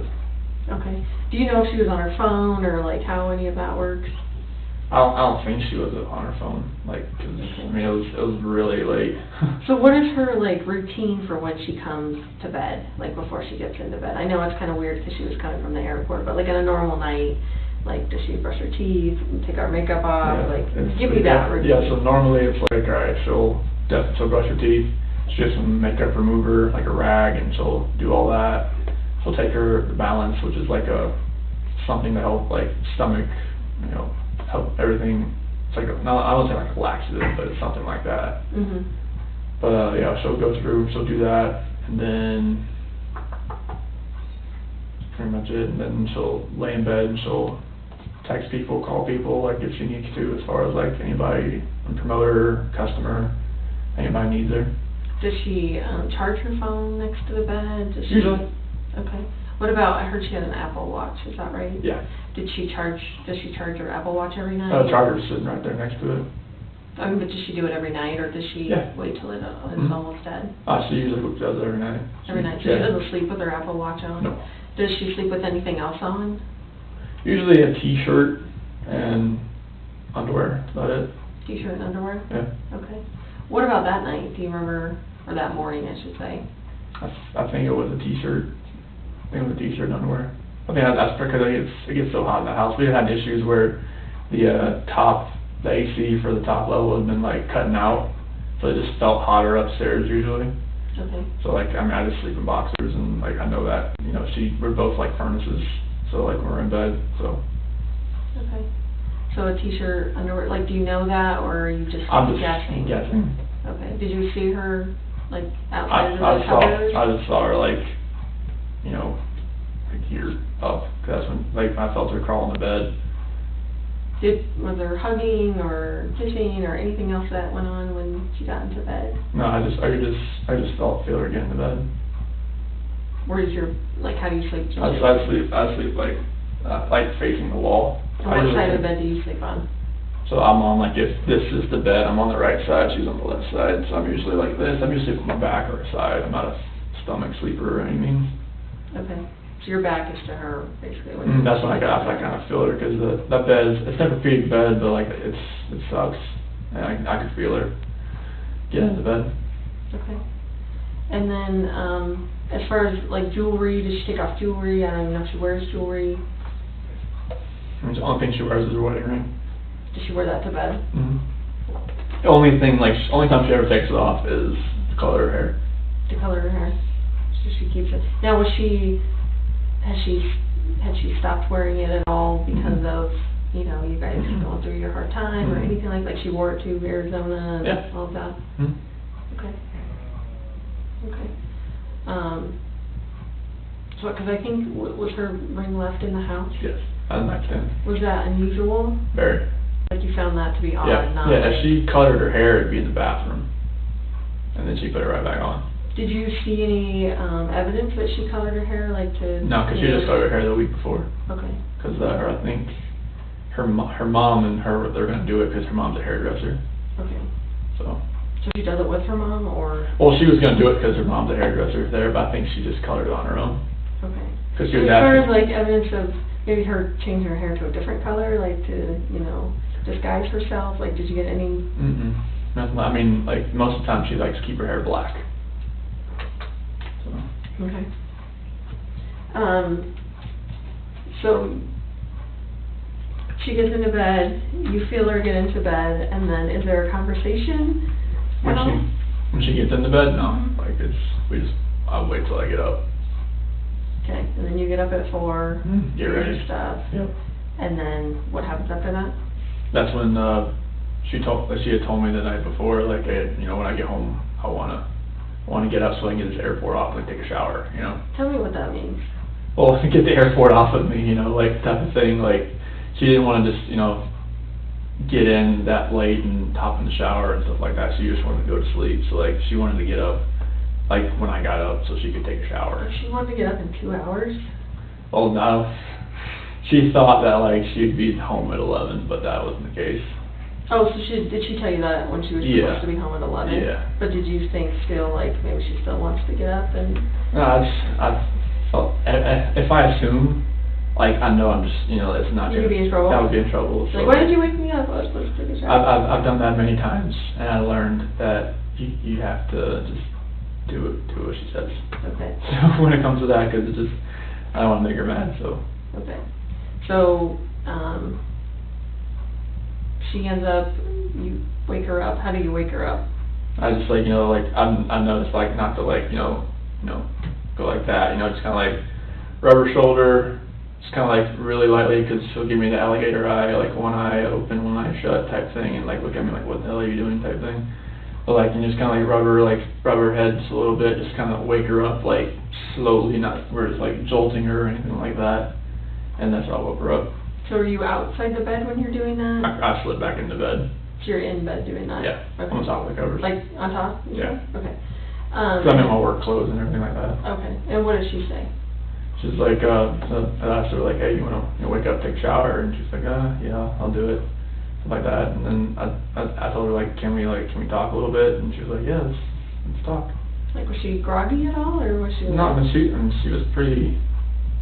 Pretty with it? Yeah, pretty with it, and surprisingly, but like, yeah, she was pretty with it. Okay, and how did you start that conversation? I told her, we need to sell this house. Like, we need to downsize. We need to get something to where we're not, it's not strapped so much.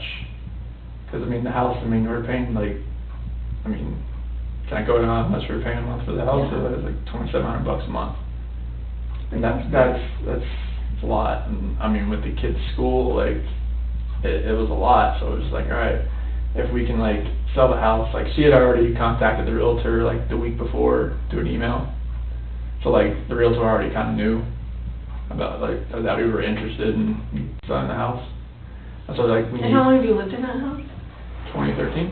Okay, so. In May 2013. Okay. So, like, yeah, I went through that, and actually, like, I was, maybe just get something smaller, like Brighton, North Glen, somewhere that's cheaper. I know nothing's cheap right now, but just something. But, like, I told her, and told her about what I was feeling. Like, I didn't want to text her. I didn't want to call her about, like, a separation. Like, really, like, I wanted to be face-to-face with her talking about that. And So tell me how that conversation went. it was just about, like, I just don't feel the connection anymore. And that, like, how we were together, like, it just wasn't working anymore. And that, like, the love that we had in the beginning, I don't feel that anymore. And that, she said, like, it was more of just crying and emotional, and it was... Was she mad at all? Being crying like she was, crying like I was, she was upset. But, it comes with that kind of conversation. Like, I didn't... Did she accuse you of anything? Being a woman, she's like, is there somebody else? I'm like, no, there's nobody else. This is me talking to you about this. Isn't it like somebody came into my life and took me from you? This is, me talking to you. This is just me. Mm-hmm. Like, there's no outside influence coming from this. Like, this is how I feel. Did she seem like she believed that? When I told her there's nobody else? Uh-huh. Yeah. I believe her when, I believe that she would never have, like, an affair on me, and she knows that I wouldn't do that to her. Like we've talked about that before, like many times. Like, Has she ever accused you of that in the past? No. Has she ever like suspected like anyone else that you're close to? Like way early in our relationship. Like, you know, when we first got together, and I was still getting messages from people girls I was friends with, and she'd ask questions and like stuff like that. Like, who's that? Like, how do you know her? Like, and I would just like, you know, not talk to them anymore, just like ease her mind type thing. Was she like a jealous person that would, you know, look through your phones or? I mean, she had full access to my phone. I know, but did she? I'm sure if she used my phone for Facebook or like Thrive or Instagram. She would use your phone for that? Yeah, because she would run like some of the Thrive stuff through me. Like she would like make a post for me, something like that. Oh. Stuff like that. Did you do that as well? Like, would you log into Facebook or whatever? No. Like the only reason I logged in on Facebook like the last few days is to show the cops like other pictures and stuff like that, or show like the news crew a picture or something like that. Okay. Because she had it on my phone as well. She could just like log in there too if she needed. If like she did it because like sometimes her phone messed up and she just used my phone and it's boom, it's right there. And then hers was on yours as well. Is that right? No, she just used mine. No, but as far as you being. Oh yeah. She could toggle back and forth. Okay. Yeah, she just logged out of hers and go into, yeah, it was one of those things, like, she knew I couldn't sell. She was trying to help you out. Yeah, like, she would just use, like, any friends that I had, and just went from there. Okay. People So how did the conversation with her, like, how long did it last, would you say? From 4:15 to just, like, closer to, like, 5. Okay. And I guess I'm a little confused, because you talked about that you were telling her, let's sell the house and get a house like cheaper in Brighton. Well, just like I wanted to sell the house just like so we can get like if we do separate, like we'd have like some money to ourselves and we could like if I was hoping she would stay here, you know, like because she had told me before like you know if we did separate like she couldn't afford to live here on her own, and she said neither could I. So I was just like. You know, like, give it a shot, like, whatever money that we could get from the house, like, you know, So you weren't talking about you guys buying a house together somewhere, it was more like, let's sell it, split it, and then we can... and just, like, we can go, like, we can have some money left over, like, and be close to each other. Tell me about, I know it sucks having to sit here and talk to someone about all this stuff. That's what I needed to do. Tell me about your financial situation. I know $2,700 is a lot for a house payment. Yeah, I mean, how much were you paying at Primrose? I think last year we paid like $25,000. So what is it? Or like 18, 20,000. What's your bill usually? With 2 kids, I think it's close to like $500 some dollars a week. Okay, that's a lot. Yeah. A lot. What other bills do you guys have that are big? Surgeries from Shanann's neck surgery. What happened to her neck? Disc that was compressing down. There was like nothing, like there was no like fluid that like the spinal cord with the fluid to support it was just bone on bone. And she had the scar like right here. Did she have insurance when that happened? Oh yeah. Okay. Yeah, but it was just whatever's left. But it was like over $100,000 surgery. So how much do you guys have left to pay on that? She covered all the finances as far as like that. How long ago was that? That surgery, it was last. No. It was earlier this. I could look on my phone. I thought it was last. Yeah, it was last year because I remember Christina from Hawaii came to help, and it was during football season. Okay. So I think it was last August, September, October, somewhere around there. Okay. So fairly recently. Yeah. Okay. So what other big bills do you guys have? CCs, like endoscopies for EOE, because she had acid reflux. Okay. And allergy testing, and CC had a clogged tear duct. And I had that too. That was not fun. Yeah, tubes in their ears and their adenoids removed. Oh goodness. So there was that. Yeah, there was that. What medication are they on? Are they on some medication? They have inhalers for they were going through it was like they said it was like child asthma, but they couldn't call it asthma because they're so young. So they would have like a little inhaler, the albuterol inhaler there, and Cece had Singulair, which was for allergy, Okay. And and Cece had Meprazole too for the acid reflux. Okay. And that's the stuff that you give them at night, pretty much? Omeprazole, I just kind of give Cece that when just throughout the day, like 30 minutes before she eats. If I gotta remember like somewhere in there. And Singulair, I give it to her at night. Okay. Okay. So what other big bills do you have? I think that was mainly what we paid, and some credit card bills. How much do you think you owe on credit cards total? I guess like a random guess. Mm-hmm. I'm gonna guess about $8,000 to $10,000. Okay. I have like.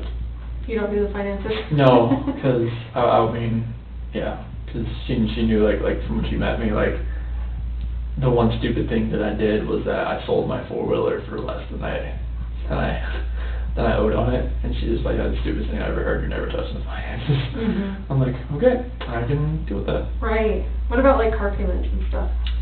Car was paid for by Lavelle.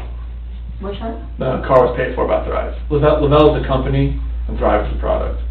Oh. So if your team sells over $12,000 a month, they give you a car bonus. Oh. Yeah. So they pay the bill, the car bill? Yeah, they give you $800 a month. And can you drive the car? Like is it a Anybody. family car? Yep. Very nice. Yep. Wow. The right thing is kind of crazy. Okay, so what about any other bills or any other? In between the surgeries and the kids' little operations and credit cards and the house, just like utilities, stuff like that. And we did file for bankruptcy like 2 years ago, just because of everything that was like on our plate. And how much was discharged in that bankruptcy? I'm not sure. Like But just bare ballpark. Did it include, you know, cars and all sorts of stuff? No, cars wasn't part of it because she was with Lavelle at that point in time. I think it was mainly like a lot of like maybe furniture that we owed on, just everything that. I mean, it's hard to put even a ballpark number, honestly, because it wasn't medical. Like medical bankruptcy is different than just normal bankruptcy, I think. So like none of that was touched, and the house it was still, you know, that wasn't part of it either. You didn't touch that, yeah. No, so it was just like anything else that was like outstanding or pending. But I couldn't even put a ballpark on it. I really don't know. Okay. I'm sorry about that. Oh, that's okay. That's okay. So how would you like classify your financial situation? I mean, with everything that we have going on, I mean, like when the kids like go back when they're going back to school, it'd probably be like pretty much like check to check, if you know, because most like she had taken out a loan on my 401k as well to catch up with the house payments. Okay.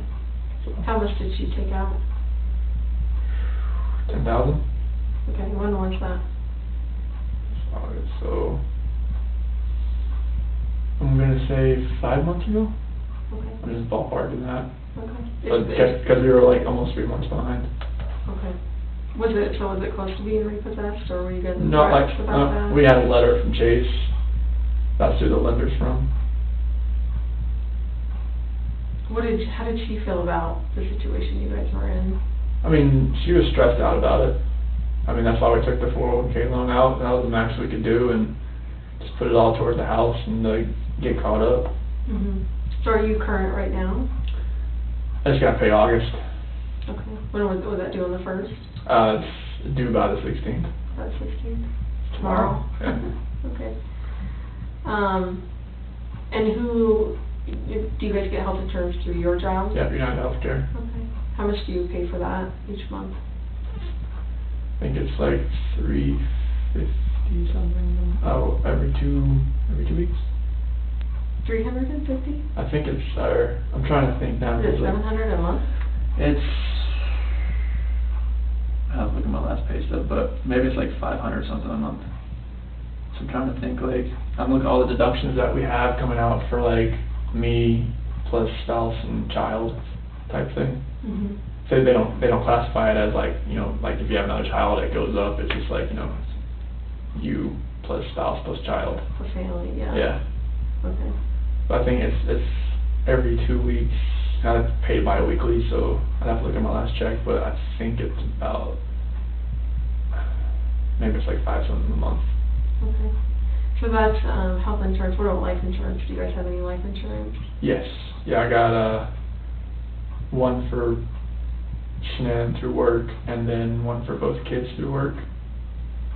The same